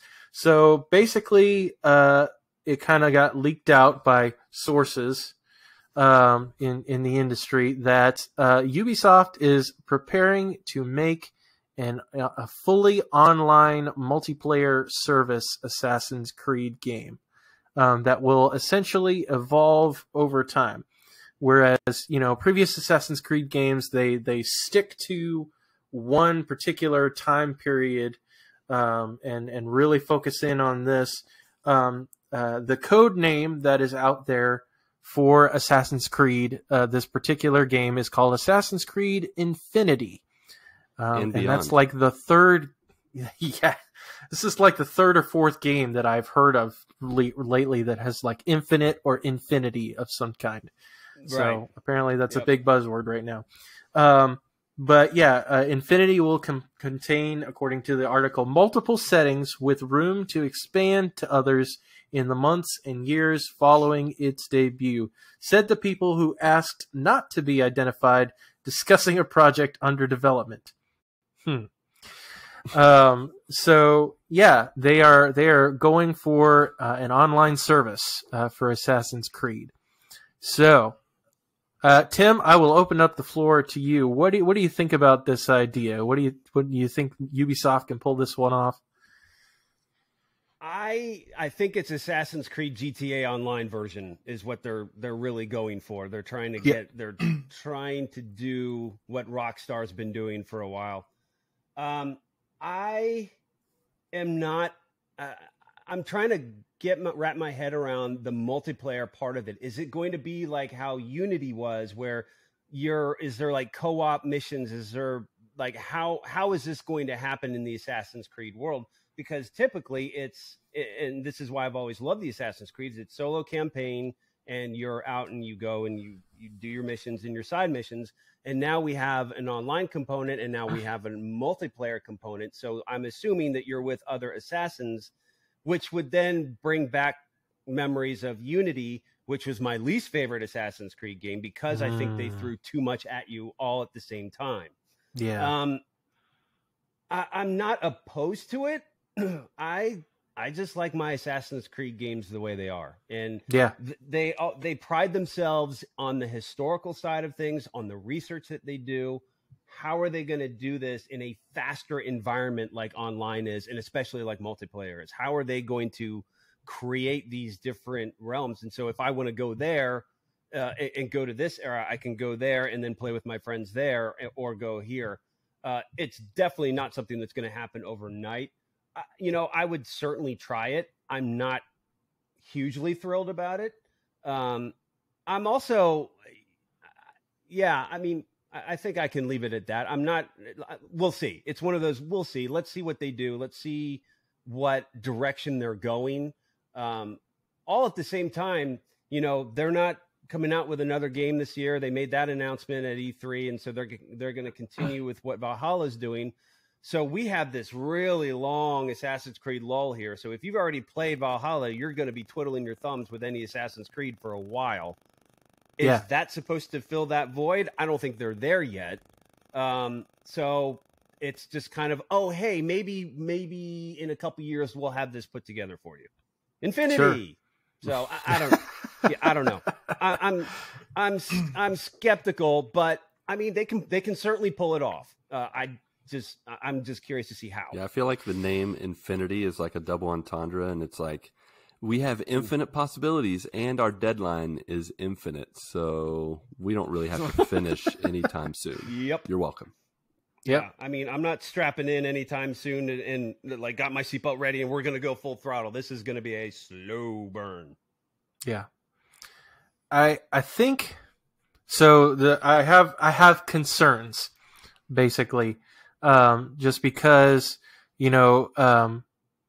Ubisoft was having real issues with Assassin's Creed was it Origins? I think it was. Yeah, pre-Origins.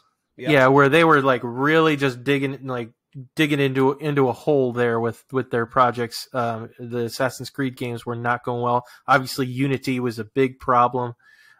Mainly because, the lack of focus in the story, and not to mention the game was buggy as crap. And then once they started doing Origins and Odyssey and Valhalla, they really took their time with it. They really brought the focus back in. From what I understand, they took all the Animus. They still had some Animus stuff in there, I guess, but they took a lot of those fantastical elements out of it and really focused in on the time period. So it really kind of in some ways feels like they're taking a step back because they're having to focus on multiple time periods. But at the same time, I can see where, typically you have one character that you're focusing on for one game. This could be instead multiple generations of this bloodline of an assassin, where it's like you're essentially somewhat playing the same character over multiple periods of time. So you have a longer progression of the characters. So I could see them doing that. Who knows if they actually will do that? And from what I'm understanding, and I could be completely wrong about it, it's like you have a certain amount of time, like, I don't know, 3 to 6 months where you're in this time period, and then it'll start to shift and it'll go into another time period. And that's where you'll get that evolution that they're talking about. Whether Ubisoft can pull that off and pull it off as a multiplayer service, I don't know. I really don't know. Their track record is not great. So if you're gonna do it, take the time and make it right. Do it well. Don't bring it out half baked. But yeah, I mean, that's my thoughts. Avengers. Yeah, that. Yes.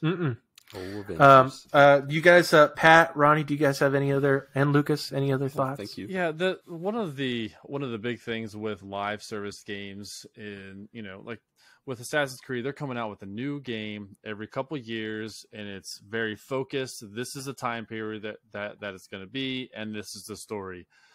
When you're doing a live service, if you're coming out of the gate with one story, and say you don't add another story for maybe 4 to 6 months or whatever the timeline is, with these live service games, sometimes people are like, all right, I've already played this game. I know there's like DLC or an expansion to this live service, but I've already moved on.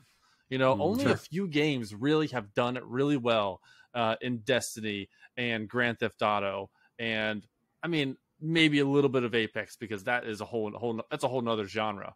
Right. But very few games have been able to pull this type of live service off. A lot of other games just fail. They lose their player base, whether that's on consoles or PC. They lose that player base, which basically kind of ruins the game if it's going to be multiplayer. If it's going to be a single player live service game, that's a whole different story. But if they're going to throw in that multiplayer, then that's going to be really hard to keep that like player base, to keep matchmaking going. So it's going to be really hard, and that's the hardest part, is to keep the player engaged. If you're going to be slow moving on your content drops like Avengers is, people are going to fall off immediately and move on to something else. Yeah, I hear you.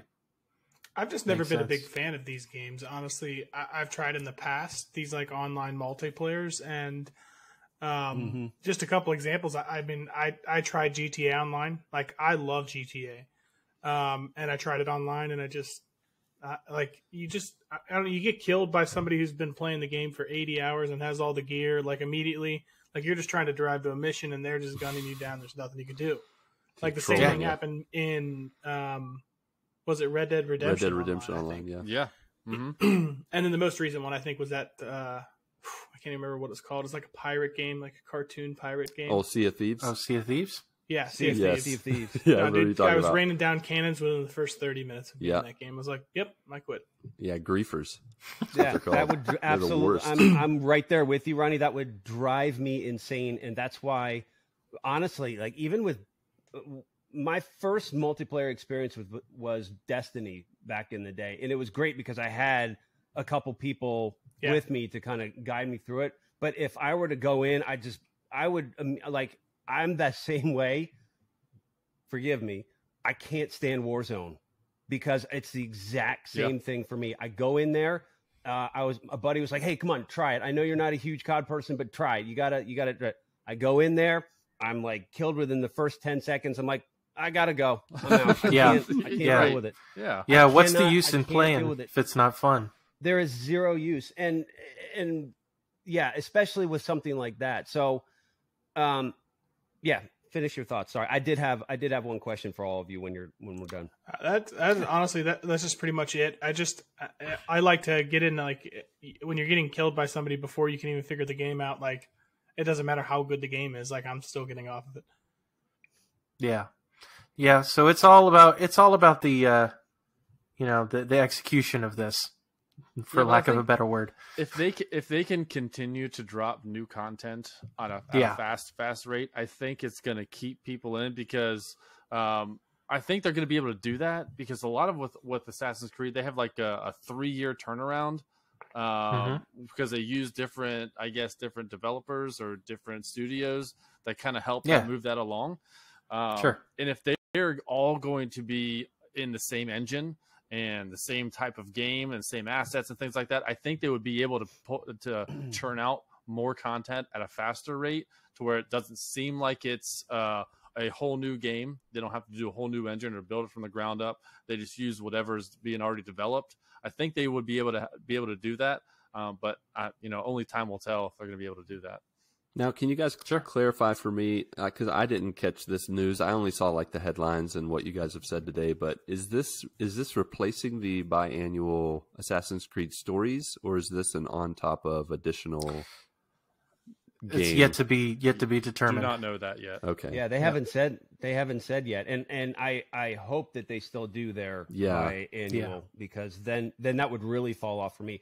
The question that I wanted to pose to you guys: do you think that they would be smart to come out with a brand new character, or to try and get that big Assassin's Creed base? Should they go back to Altair or Ezio to start with like a whole different campaign, maybe in that same era, or do they do a completely new character? I kind of go back and forth. If they started with like a Black Flag style thing, I would be all over that in a heartbeat. That would be something that would interest me. I think it's going to depend on what they come out with first. And my question is, do they go with something familiar, or is it a whole brand new character in a new setting? I think they could go with the familiar, but, and this is just me thinking, this could not be what it is at all. I don't think you will play as Ezio or Altair or Connor or any of those other guys. I think you will interact with them. We know Tim wants to play as Connor badly. You want to go back to that. You love that guy. He's got the whiniest, greatest that little ever. Whiny mofo, forget it. No. I don't know why. So here's the thing. I completely crap on Assassin's Creed 3. I still put 50 hours into that freaking game, because I loved the hunting. I loved the time period, but it was one of those things where the character just killed it for me, because you're coming off this macho Ezio, or like the guy that's just got confidence, and this guy was just like, "But I'm in my people," and boo, and forget it. I could honestly, it would have been more entertaining if he sounded like that. Yeah, man, I would have totally played more of that game. Be like, "Oh, I'm gonna assassinate the Templars. Boo! Here we go." Yeah, like it was so disappointing too, because it's the American version for Assassin's Creed. And it was so bad. It was the worst one, unfortunately. I like the battle scenes where you see the red coats and like you're running through, like all that stuff. The trailers were amazing. Everything about it just screamed, this is going to be epic. And the character just botched it for me completely. I did not. I think the Canadians just don't like us. So my thought on the whole character thing with this, if they're still going to continue the biannual like story, set pieces kind of deal, is that possibly they're not going to focus on a character per se. You're going to be the character, like it's multiplayer. So you're going to bring your own mix to it, your own feel. I don't think they're going to go as far as like Fallout or Cyberpunk, where you like create their nose and their eyebrows and their blood type and their fingerprints and all that stuff. But Cyberpunk went pretty far with that. Yeah, for sure. I don't. Yeah, if they go to the details of Cyberpunk, that's. I mean, it actually might be played by more people. Days. If you can, can change stuff. Anyways, I think they should just upgrade Black Flag and make it online multiplayer. Yes. Yeah. I mean, that's pretty much There you Sea of go. Thieves, isn't Honestly, I'd be all in on that. it's Sea of Thieves, yeah, but I think I would be all over that too. That's a good one. That would be a good one to start with. I'm curious where they're going to go because we're going to have more of Valhalla this year. That's all fine and good. A lot of people are already over that. I mean, the game is huge. I'm still playing it, but like, I don't know. Do you go back to a nostalgia piece or do you move forward with something completely different? I think in a completely different time. I think you period? need to give variety. Like, I think one thing they can do uniquely is that they can offer 3-4 periods, and you can like hop around, you know. And if so help me, if they like give that. us one time period and then 3 months later they're like, here's the next one, people are not going to stick with it. You got to give at least 3 time periods, I think, to give a good chunk of, you know, where people can get variety, they can hop around, they can explore, you know, and hopefully they'll do not just the assassinating part in some multiplayer, maybe some play by yourself single player amidst people, hopefully not as volatile and as griefing as, you know, Red Dead or GTA Online, but something where you can kind of intermingle with people, but you don't have to worry about, oh, who's this NPC over here? Oh my gosh, they just killed me, you know, kind of deal. Right. But I think they got to give variety. So hopefully they're going to give a few set pieces and let you kind of just sandbox it, like run around. Oh, I want to be in Greece. Oh, now I want to be in, I don't know. And I think one of them needs to be a new set piece, like Japan. I agree. Or Canada, you know, somewhere we haven't been yet. Have they done like a samurai one yet? I don't know. No. They haven't. Not for Assassin's Creed. Other than I think maybe one of like that's called Ghost of Tsushima. Ghost of Tsushima. Yeah. That's pretty much it. Yep. Wasn't there like a I couldn't play another game after that. Like Yeah. if there was a time period like that, I would probably compare it too much to Ghosts, and I'm like that was the pinnacle for me. Like I don't need another one of those. It's too good, and let it live right You there. immediately go searching for the foxes. Like, where are the fox dens? I want to go hang out with the foxes. Oh Hop gosh. around. Yep. Well, for me, I think maybe it's more about what I want, but for a live service game, if I feel like you're going to be creating your character, like Lucas, you said, it's going to be like a Fallout. You are going to be creating everything about this person. Because if it's a live service game, you want to be able to grow with the world.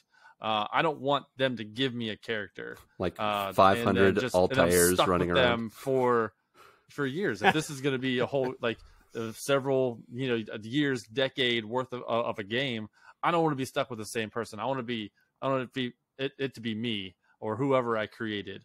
But they're going to give you like 50 bajillion skins.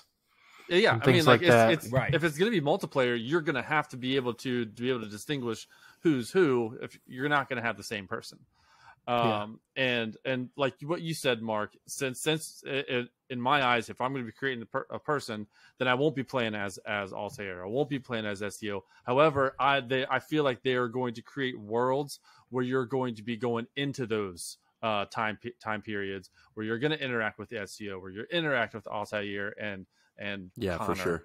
for sure. You know, like it's it's gonna be first one. Honestly, I wouldn't mind going back there. I wouldn't mind going back to that time period. Yeah. Because then I can murder exactly. Connor. Exactly. You read my mind, Tim. That's the only reason why I want to go back, so I can just murder him. You're the guy in that Ford truck who gets out the gun on Connor. It's just like, oh, let me help you a second. Just kidding.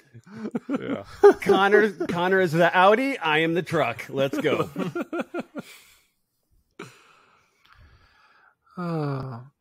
Any other thoughts? Everybody, hearts clear there? Yeah. Yeah, it'll be interesting. It'll be interesting to see what happens with it. If they can actually pull it off. Just Ubisoft, take the time. Don't rush it. Yes. I'm pretty sure they said they are taking the time, that this isn't coming out until maybe 2023. So really? I think okay. They are going to take their time. Fair enough. Okay. Someone had just written it down on a napkin, and they're like, we need to announce this so people know what we're doing. Yep. That's right. Quick, send it to print. Go. Exactly. Tim, just so you know, on Discord, Lord Zukor had this to say. He said, hey, Tim, In what time period and location would you set the next Assassin's Creed game? I've said this before on our podcast. Say it again. I don't know how to pull it off, but it could be a really cool storyline to do a Civil War period where one character is a brother of another opposing sides. There you go. Do something like that. That'd be cool. I love that time period as well. I think there could be a lot that can happen with that. It could be 3 all over again, not as whiny, but you have a lot of different storylines you could go definitely. to. I think that would be really cool. I like that. I don't know what you call it either. I mean, you would have to call it Assassin's Creed Civil War. You can't call it Brotherhood because we've already had Brotherhood. But like, I love that the brothers fighting brothers dynamic could be like, that's got to be in there in the story somewhere. Yeah. So That's got to be like just the title, Assassin's Creed Civil War. I'm already in. Yeah, I don't for need sure. to There's see not anything enough else. games on the Civil War era, I feel like, and that would be Yeah, I think it would be incredible. And if they pride themselves on doing their research on the historical aspects of things, I mean, they've nailed almost everything that they've done. And I think it's great. I love Syndicate. Like, I thought Syndicate was fantastic and going through that whole time period. But man, just Civil War would be really cool. Nice. Yeah. Sweet deal. We'll see who can top that. That's a great grab. I think they need to awesome. do it right now. So you executive that's listening to the show right now for Ubisoft, you know That's what right, to do. all of you. Write that on a napkin and announce it. We will support you. Right.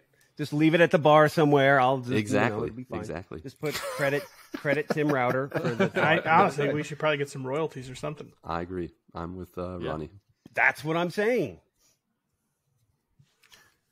Okay, so let's go on to the next story then. You're switching time. Yep. So we had 2 super high dollar video game auction events, basically one breaking the record for the other within a few days of each other. So back on July 9th, there was an auction being held where a mint inbox early edition of The Legend of Zelda for NES, the original, sold for $875,000. Hold on, before you go which- any further, Mark. I didn't look into this, but I know that it was an early edition of The Legend of Zelda for NES. What is the difference between the early edition and another edition? Is it just the box, or is the game the same? I think it's just the first printing. I think there's evidence to find that it's like a first printing of some sort. I got you. Yeah. So, unfortunately, I don't see in the article. I'll have to $1,000. Yeah, That's insane. but that's incredible. How anybody has that kind of coin to just throw that out there is insane. But wait, there's more. Wait, there's more. Just a few days later, a copy mint in box of Super Mario 64 was sold at auction. It's at an auction, I believe it's called Heritage Auctions, for $1.5 million. Dang. And just For blew Super Mario 64. Inbox You know you can get sealed. that Super Mario Sunshine and Super Mario Galaxy for like $60. Well, now you can't because they took it off the shelves, but Wow.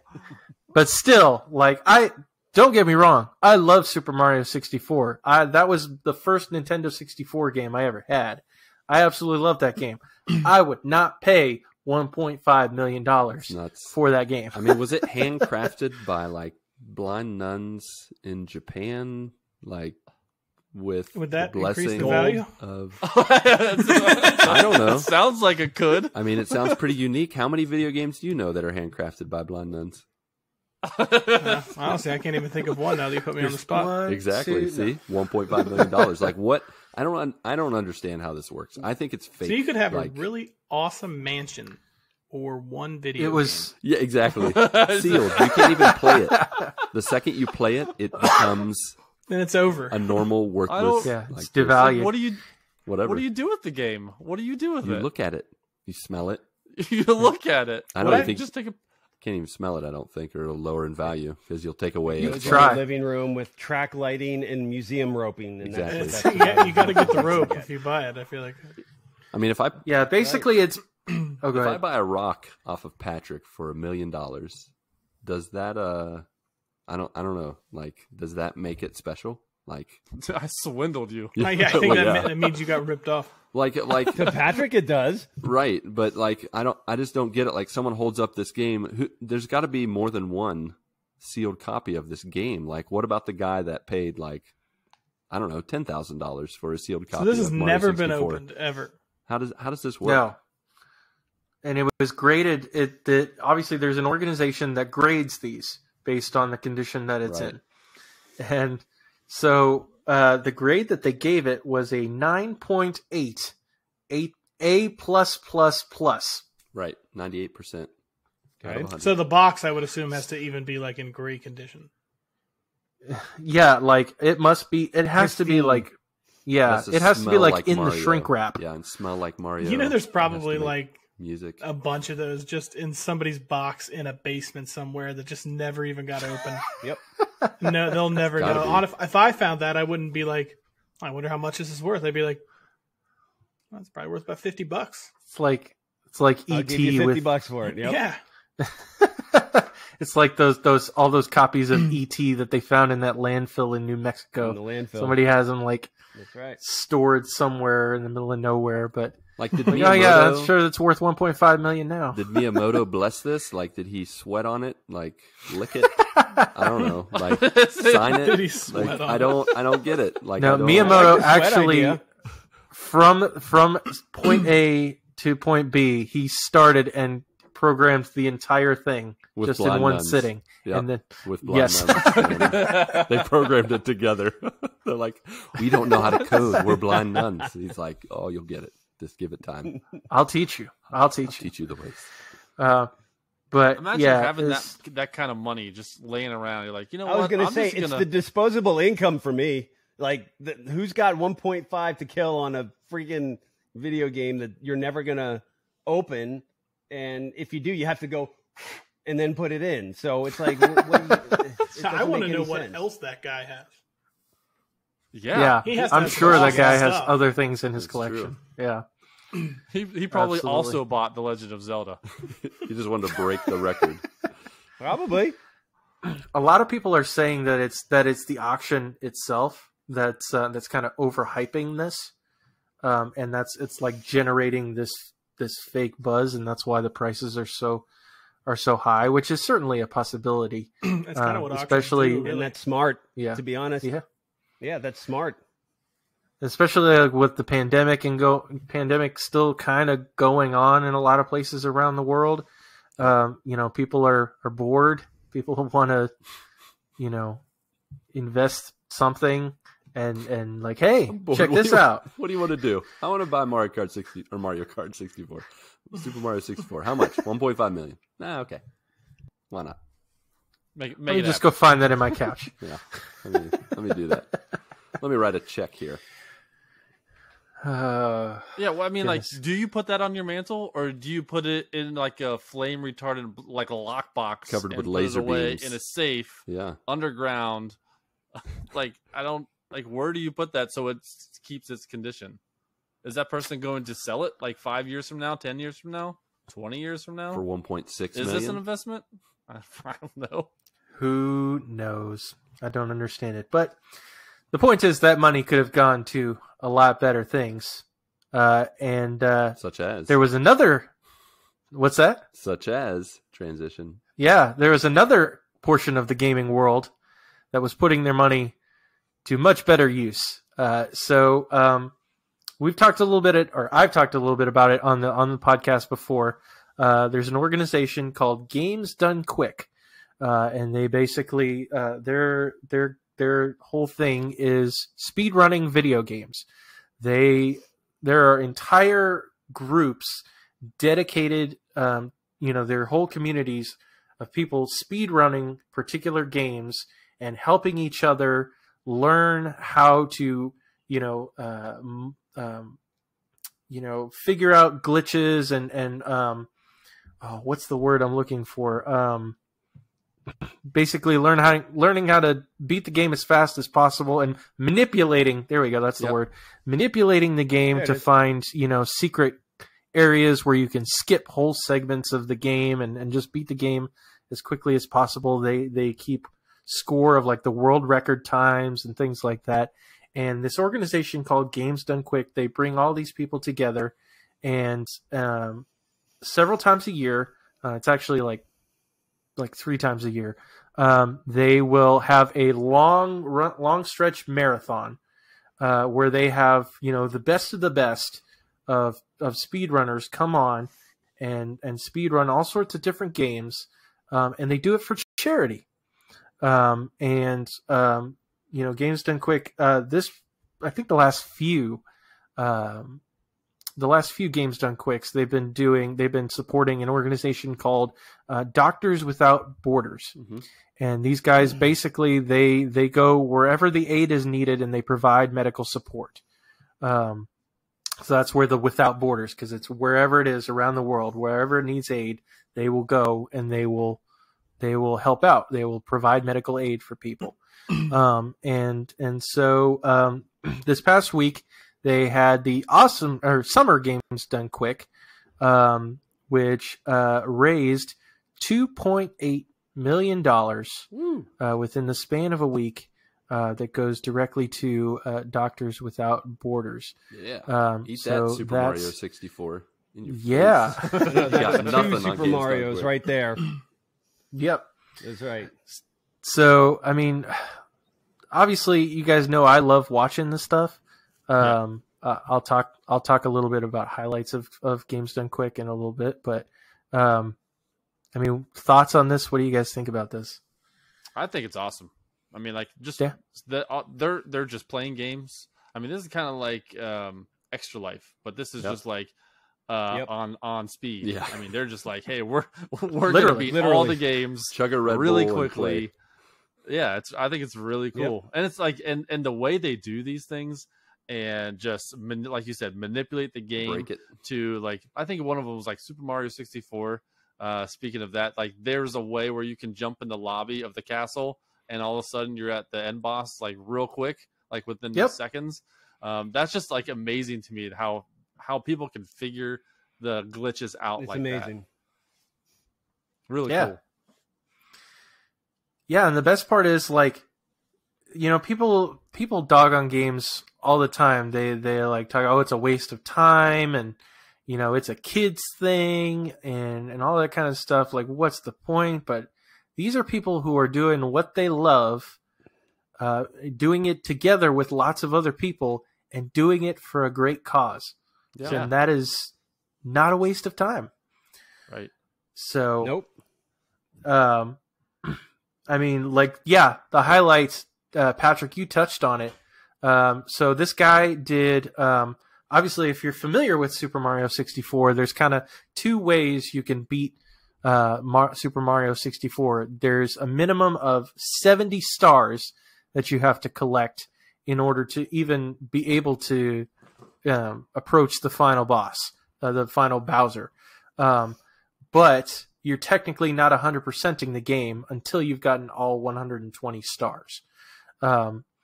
So this guy did a 70-star run, but he did it blindfolded. Get out of town. What? With nuns? Come on. Was he a nun? Yeah. He was not a nun. The same nun that handcrafted the game. He played it blindfolded. They actually, Games Done Quick actually provides incentives, different incentives to try to raise more support and make it more interesting. And so, like, one of the incentives was they had like 3 different types of blindfolds that this guy could use. And the one that they ended up, the one that ended up winning was like this white kitty cat blindfold. And so it's just hilarious to watch him, completely blindfolded with his little white kitty cat blindfold on. And the whole time, this guy uses audio cues instead of being able to see the game and all that. He uses nothing but audio cues, and he knows like how many steps a boss has to take before he can actually attack.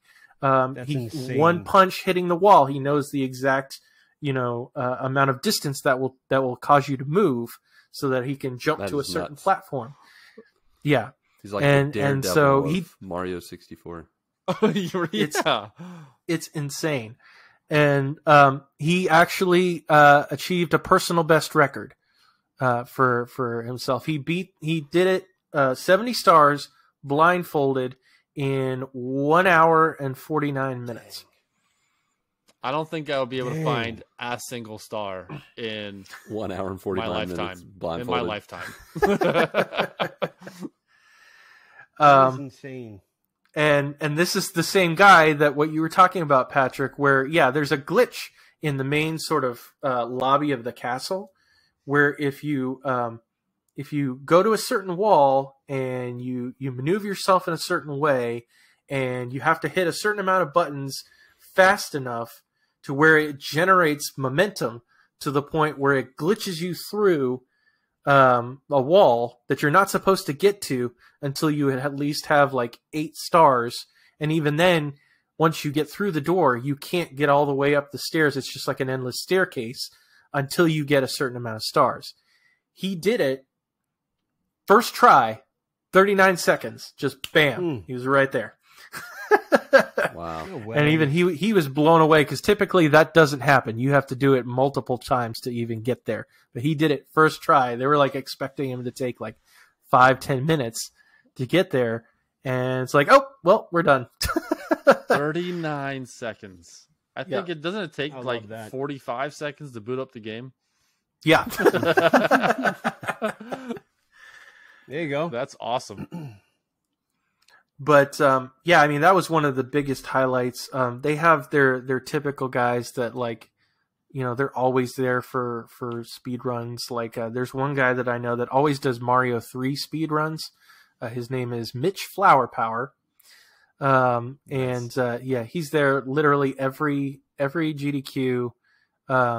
They do what are called Kaizo Mario games, which are like, think about what goes on with Super Mario Maker and trying to make the absolute hardest levels you can possibly do, and then multiply that times 10, and that's the kind of games he speed runs. Yikes. It's insane. Those are crazy. Yikes. And people speed run these. Like some people can't even play these games, and these guys speed run them. Like, it's absolutely crazy how quick-handed and quick-fingered these guys are. Yeah. In these games. Yep.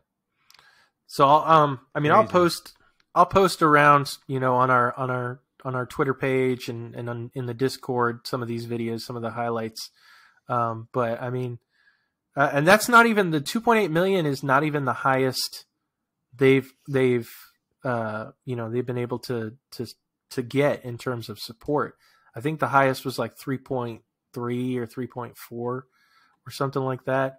But I mean, they've had to completely change up their the way that they've been doing things. They've had to do everything online because they're not meeting in person.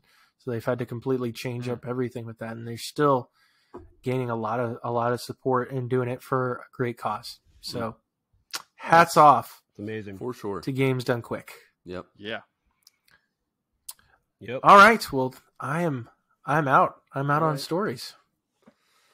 Well, there you go. I think that that concludes the topic of our Assassin's Creed and money-making video games talk. We hope you guys enjoyed that. Before we get into some of our traditional housekeeping and such, there were a couple more questions that I wanted to ask Tim to make sure he covered for our joiners. Splig at Dopalition on Twitter, he wanted to know, Rauter, you enjoy hard games like Sekiro. How do you feel about 2D? Cough, Dead Cells, cough.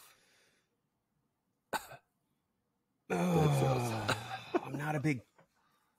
I mean, I came across Bloodborne and like was really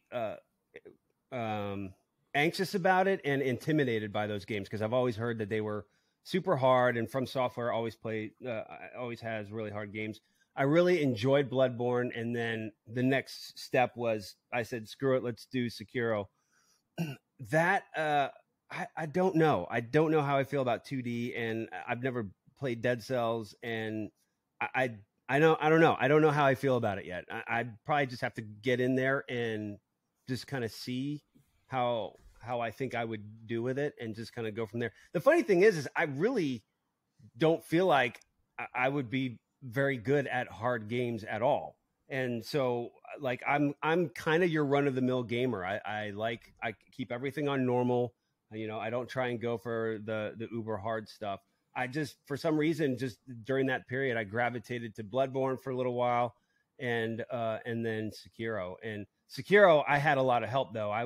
You need a guide for that game. I mean, there's no way you can get around a lot of the stuff in that game without a guide. And so I would watch, I think I forget who I watched or who I read or some blog, and then I would kind of go through it. So I kind of knew what was going to happen, but you still have to do it and you still have to go through the skills for it. So yeah, man, I don't know. Yeah. I don't know how I feel about that yet. It's all good. It's all good. You know, you really, when something jives with you and you just go with it, I think you just go with it. But I know, yeah, you ride it out. Yeah, and you totally ride it out. I can imagine for you, especially if you're not, you know, like you said, whatever the default is, you just play on normal, that kind of stuff. Yes. You know, playing you did multiple tough games like back to back, right? So you're probably like, I need a break from these games that make me want to cry myself to sleep at night. So I mean, you don't want to do too much of that. Yeah, it was one of those things of like, I'm motivated to do this. I can't let things slide. Like I want to plow through and do it. And you know, with those games, it felt a little bit easier to do. I mean, they were hard, but I enjoyed them. And you're right. Like if you're into it and you like it, go, like, just keep going and keep enjoying it. That's what games are for. They're not, you know, if there's a game that's going to completely just make me super frustrated and mad, I'll stop. Like I can step away from that, because if I'm not enjoying it, or if I'm not challenged in a good way by it, then what's the point in playing it? Yeah. So, yeah, man. And the other thing for me is just timing. Like, when am I going to be able to play these games too? Like, sometimes I just need like a quick 45. And that's the great thing about Overwatch or a Rocket League, is you can get in there, play a round or two, and get out if you want to. Yeah. And the fun thing with Rocket League is, like, we all say, you can't leave on a loss. You have to go out on a win. And so, like, that's why I was up till 3 a.m, because I was with some people, and I'm like, even when I won, I'm like, oh man, just one more. And we just keep going and keep going. So it was fun. It was super fun to do. I enjoyed that. Yeah, so we'll definitely have to find you on the old Rocket League. Last question. Yes. Last question for you, from Delvin, the King of Nothing. He says, I got a simple question for you. What is MTTG's secret in having not only a great community, but longevity in podcasting? Go. Well, thank you for that. We love our community. It's the fact that we've been around for 9 years. We've been consistent. And I think just the interaction that we all have. You know, like I said, I'm not a huge multiplayer person. And, you know, if I'm playing Overwatch and somebody from the community jumps in, like, we end up playing for a long time, and we have a great time doing it. And I think it's just, we found people that are like-minded, and we nurture that and we support that. And I know that if I go into a game with people from our community, we're not going to have this immaturity. I mean, we're all immature, but we're not going to have, like, you know, I'm not going to get yelled at from some 12-year-old that my mom sucks or whatever. You know, I'm not going to get those kind of things. We're going to get good, wholesome conversation. We're going to have a lot of laughs while we're doing it, but it's an uplifting community. And there's no real secret formula to it. It's just that we've been doing it for so long. We have longevity, and we try to be nice about everything. And I think it goes a long way, and people gravitate to that. Nice. Yeah. Well said. Well said indeed. I actually know how long you guys have been doing the podcast because you started 6 months before I left for Brazil, and I discovered you guys. There you go. Pretty much a year after I had been, after you started, I got in around episode 50, I think. And nice. I love listening to you guys and keeping up with what's going on. Pastor Ham, That's man. right. Anytime there's a question from Pastor Ham, I'm like, oh, this is going to be a good one. and it usually is. So bravo. Yeah. Hey, man, it's been many always times. a story before he gets to the question. Of course. There's always there's always a build-up. Or a holiday. Yep. Holiday story. Yeah, I've always appreciated you. In the times I've been able to send questions and stuff that you've really gone all in. I'm like, I don't know if he's going to read this one this week, and then you do. You surprise me sometimes. I mean, spoiler, I try and read them all, to be honest. It's just a question of timing. And so what will happen is, and that's been a really great thing that we've done too. And we started that early, was getting listeners to send in stuff and getting listeners to engage. It's a great practice. Because it's fun for people to be like, oh man, thanks for, answering my question. And we enjoy doing that. And we get some really great questions. Some are just ridiculous, and then some we've gotten like really serious conversations out of, and it's fun to have that full spectrum for sure. So we love that. We love that a lot. So it's great. Absolutely. Well, all right. That concludes our hang time with Rauter. As is tradition, some very quick housekeeping where we, as always, offer pillows, towels. We top those pillows off with Andy's candy. I actually got an Andy's candy this past week because we had some Olive Garden. There you go. Breadsticks, baby. So good. Olive Garden mints, baby. Let's go. Let's go. I can eat all of them. I know, right?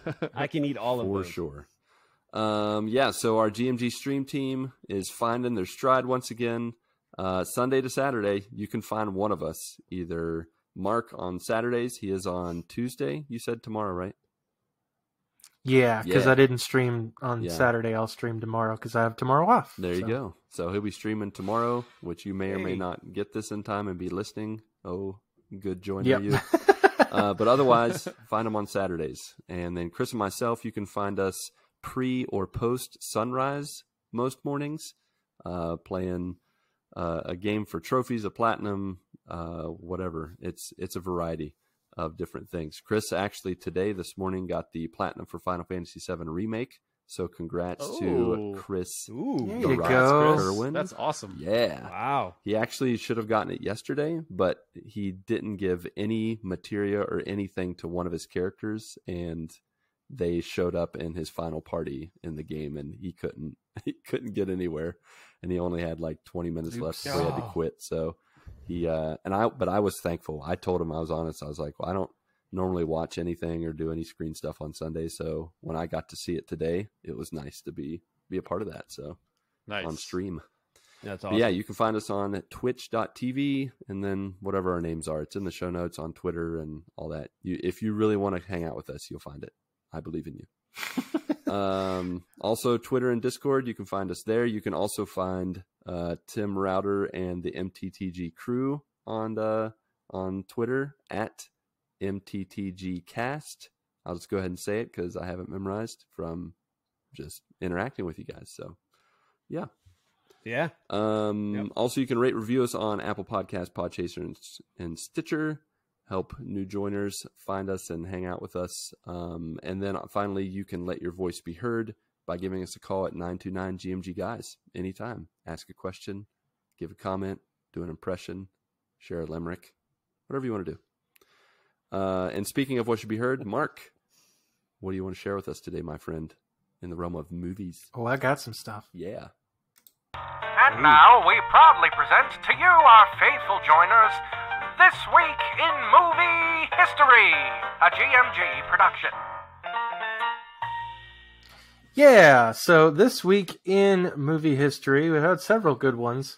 First off, a more current one, July 11th, 2007, Harry Potter and the Order of the Phoenix All right. was released. What is that? That's number 5, I believe, right? I think so. Five. I want to say it Yes. is. Yeah. You are correct. Yeah. Good one. You could tell with those movies, like they just got progressively more and more dark. Correct. When stuff was starting to get really bad. Yep. And that was kind of right after Goblet of Fire. So yeah, Order of the Phoenix. That's when it got really dark. But good movie. A little bit of specific movie history. July 13th, 1923, the Hollywood sign out in California was dedicated. Okay. Erected and dedicated. All right. Oh, that's Fun cool. fact. Wow. Fun fact. It used to say Hollywood Land. Yes. And yes, it yeah. Another fun fact. And I did not know that. Tim Rauter was there when it happened.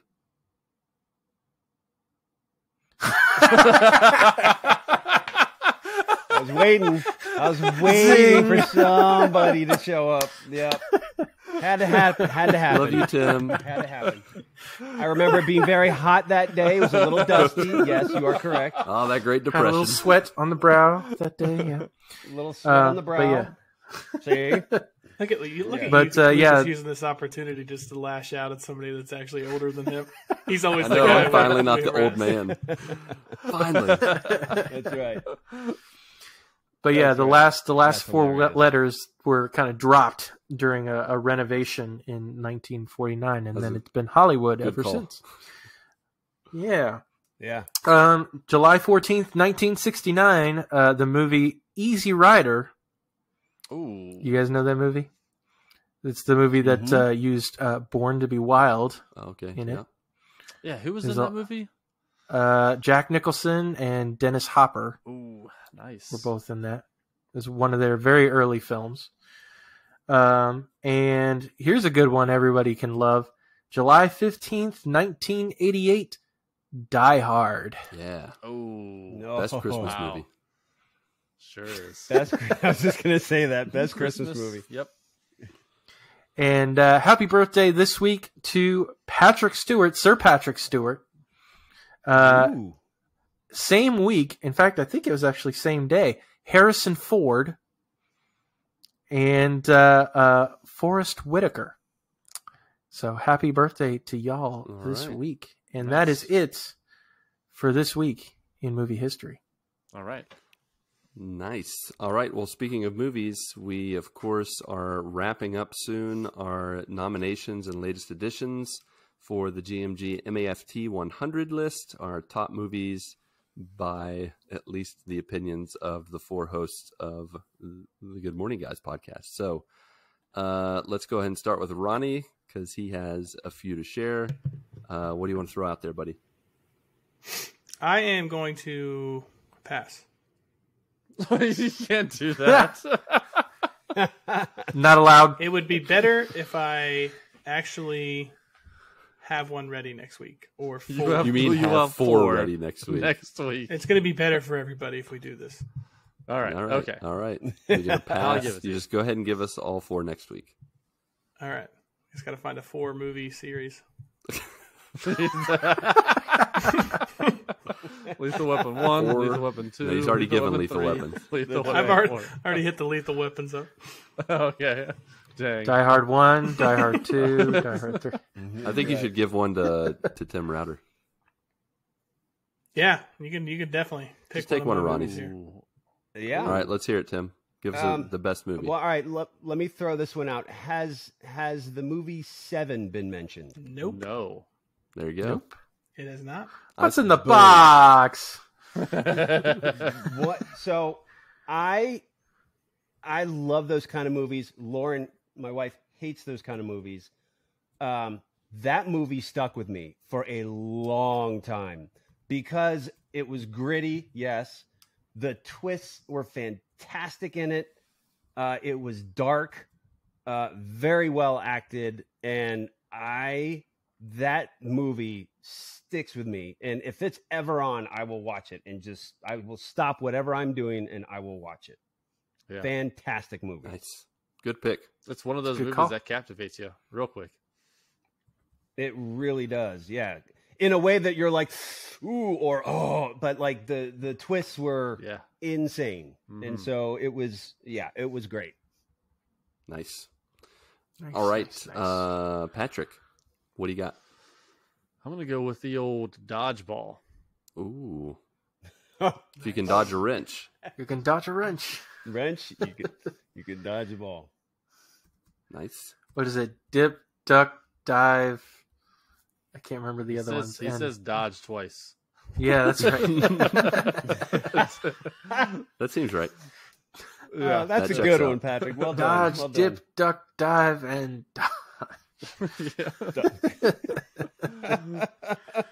All right, Mark, how about you, buddy? That's good. Okay, so I'm going to go with the movie that I grew up watching.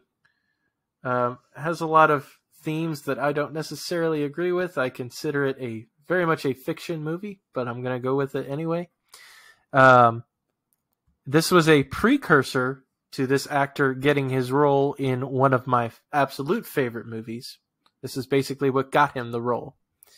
Beetlejuice. Ooh. Oh, okay. Nice. All right. Well done. Beetlegeist. Classic. Right. Yep, Nice. Beetlejuice. That is a classic. Are you a big Tim Burton fan, Mark? Yeah, sort of. Particularly, I'm a bigger Tim Burton Batman fan because Batman is at the top of my list. Okay. The 89 Batman. Yeah, I absolutely adore him. I think he can kind of do no wrong, and the combination of him and Danny Elfman together always makes movie gold. Yep. Because Danny Elfman will put the music together, and it's absolutely perfect. And The Nightmare Before Christmas will forever be one of my favorites that he produced. I don't think he directed that, but that was kind of his send-off. Yeah. After Disney, like that was his big thing that he did afterwards. I could be completely wrong. That's what I remember at least. Yep. But that man is genius. Yep. Suddenly I have come Mr. Tallyman in my head. Daylight come and me want to go home. I introduced Piper to Beetlejuice, I think over Halloween, and she really loved it. So really? Nice. I was like, okay, cool. Yeah, I was like, all right, that's my girl. There you go. Very good. My pick is going to be a superhero flick, but I wanted to represent the X-Men because I really loved the X-Men movies back in the college days. It was for me, but I'm going to have the representation be Logan. That's a good call. Send off. I think it's a good call, but let's see. Is it on the list? Lucas, you said that a few episodes ago. Pulled a Mark. Mario Kart. Logan, 64. the new Mario Kart 64. Mario Kart 64 is my favorite movie. Dang got it. Did I really say Logan? You really want to represent Logan? I really want to make sure Logan's in there. All right. Are you going to do a pass like Ronnie and No. just come back next week? Well, I was okay. Did I say Wally already too? What is it? There's a second one. Pat hopes you did. You've already said Wally. Wally too. You've already said Wally. Dang it! All right. That was right after you said Logan. You know what? That's only been an episode, I think. My notes are all jacked up, so I'm gonna defer like Ronnie to next week. And I'm gonna give two. Good, oh my Good gosh. job, guys. Well done this week. I have no idea what's happening right now. All I brought was my cat story. I didn't bring anything else. That's right. And I just wrote down stuff, and that apparently I'd already said. I'm like, Grandpa, I'm now the oldest. I'm like 55 in this group. We're petering out here at the end here. I've learned every time I go, oh yeah, this one, I immediately go to what's on the list already. Yeah, because I'm not gonna run into that again. Ronnie's this week should be Pet Sematary. Oh, see, I'm anti-scary movie though. Yeah. I'm like the biggest chicken when it comes to movies. Like I can't even do scary. They won't movies. allow that to be on the list. Yeah, I can't. No, that's funny. Just don't let Alita fall into like an Indian burial ground, and you'll be good. That's Just right. be careful with that. Rules to live They'll by. sneak up on you, those Indian burial grounds. I'm not sure if she'd come out any worse, honestly. Ooh, jab at Alita. The ghost of Connor's going to come out. No. Run! Alrighty then. Like that, looping it back. There you go. Alrighty then, Pat, Mark, and Ronnie J, and of course, our guest, Tim Rauter, along with you, our beloved friends, family, and joiners. Go get your good morning this week, and may God bless and guide your lives as you live, as you work, and as you game. 1, 2, 3, 4.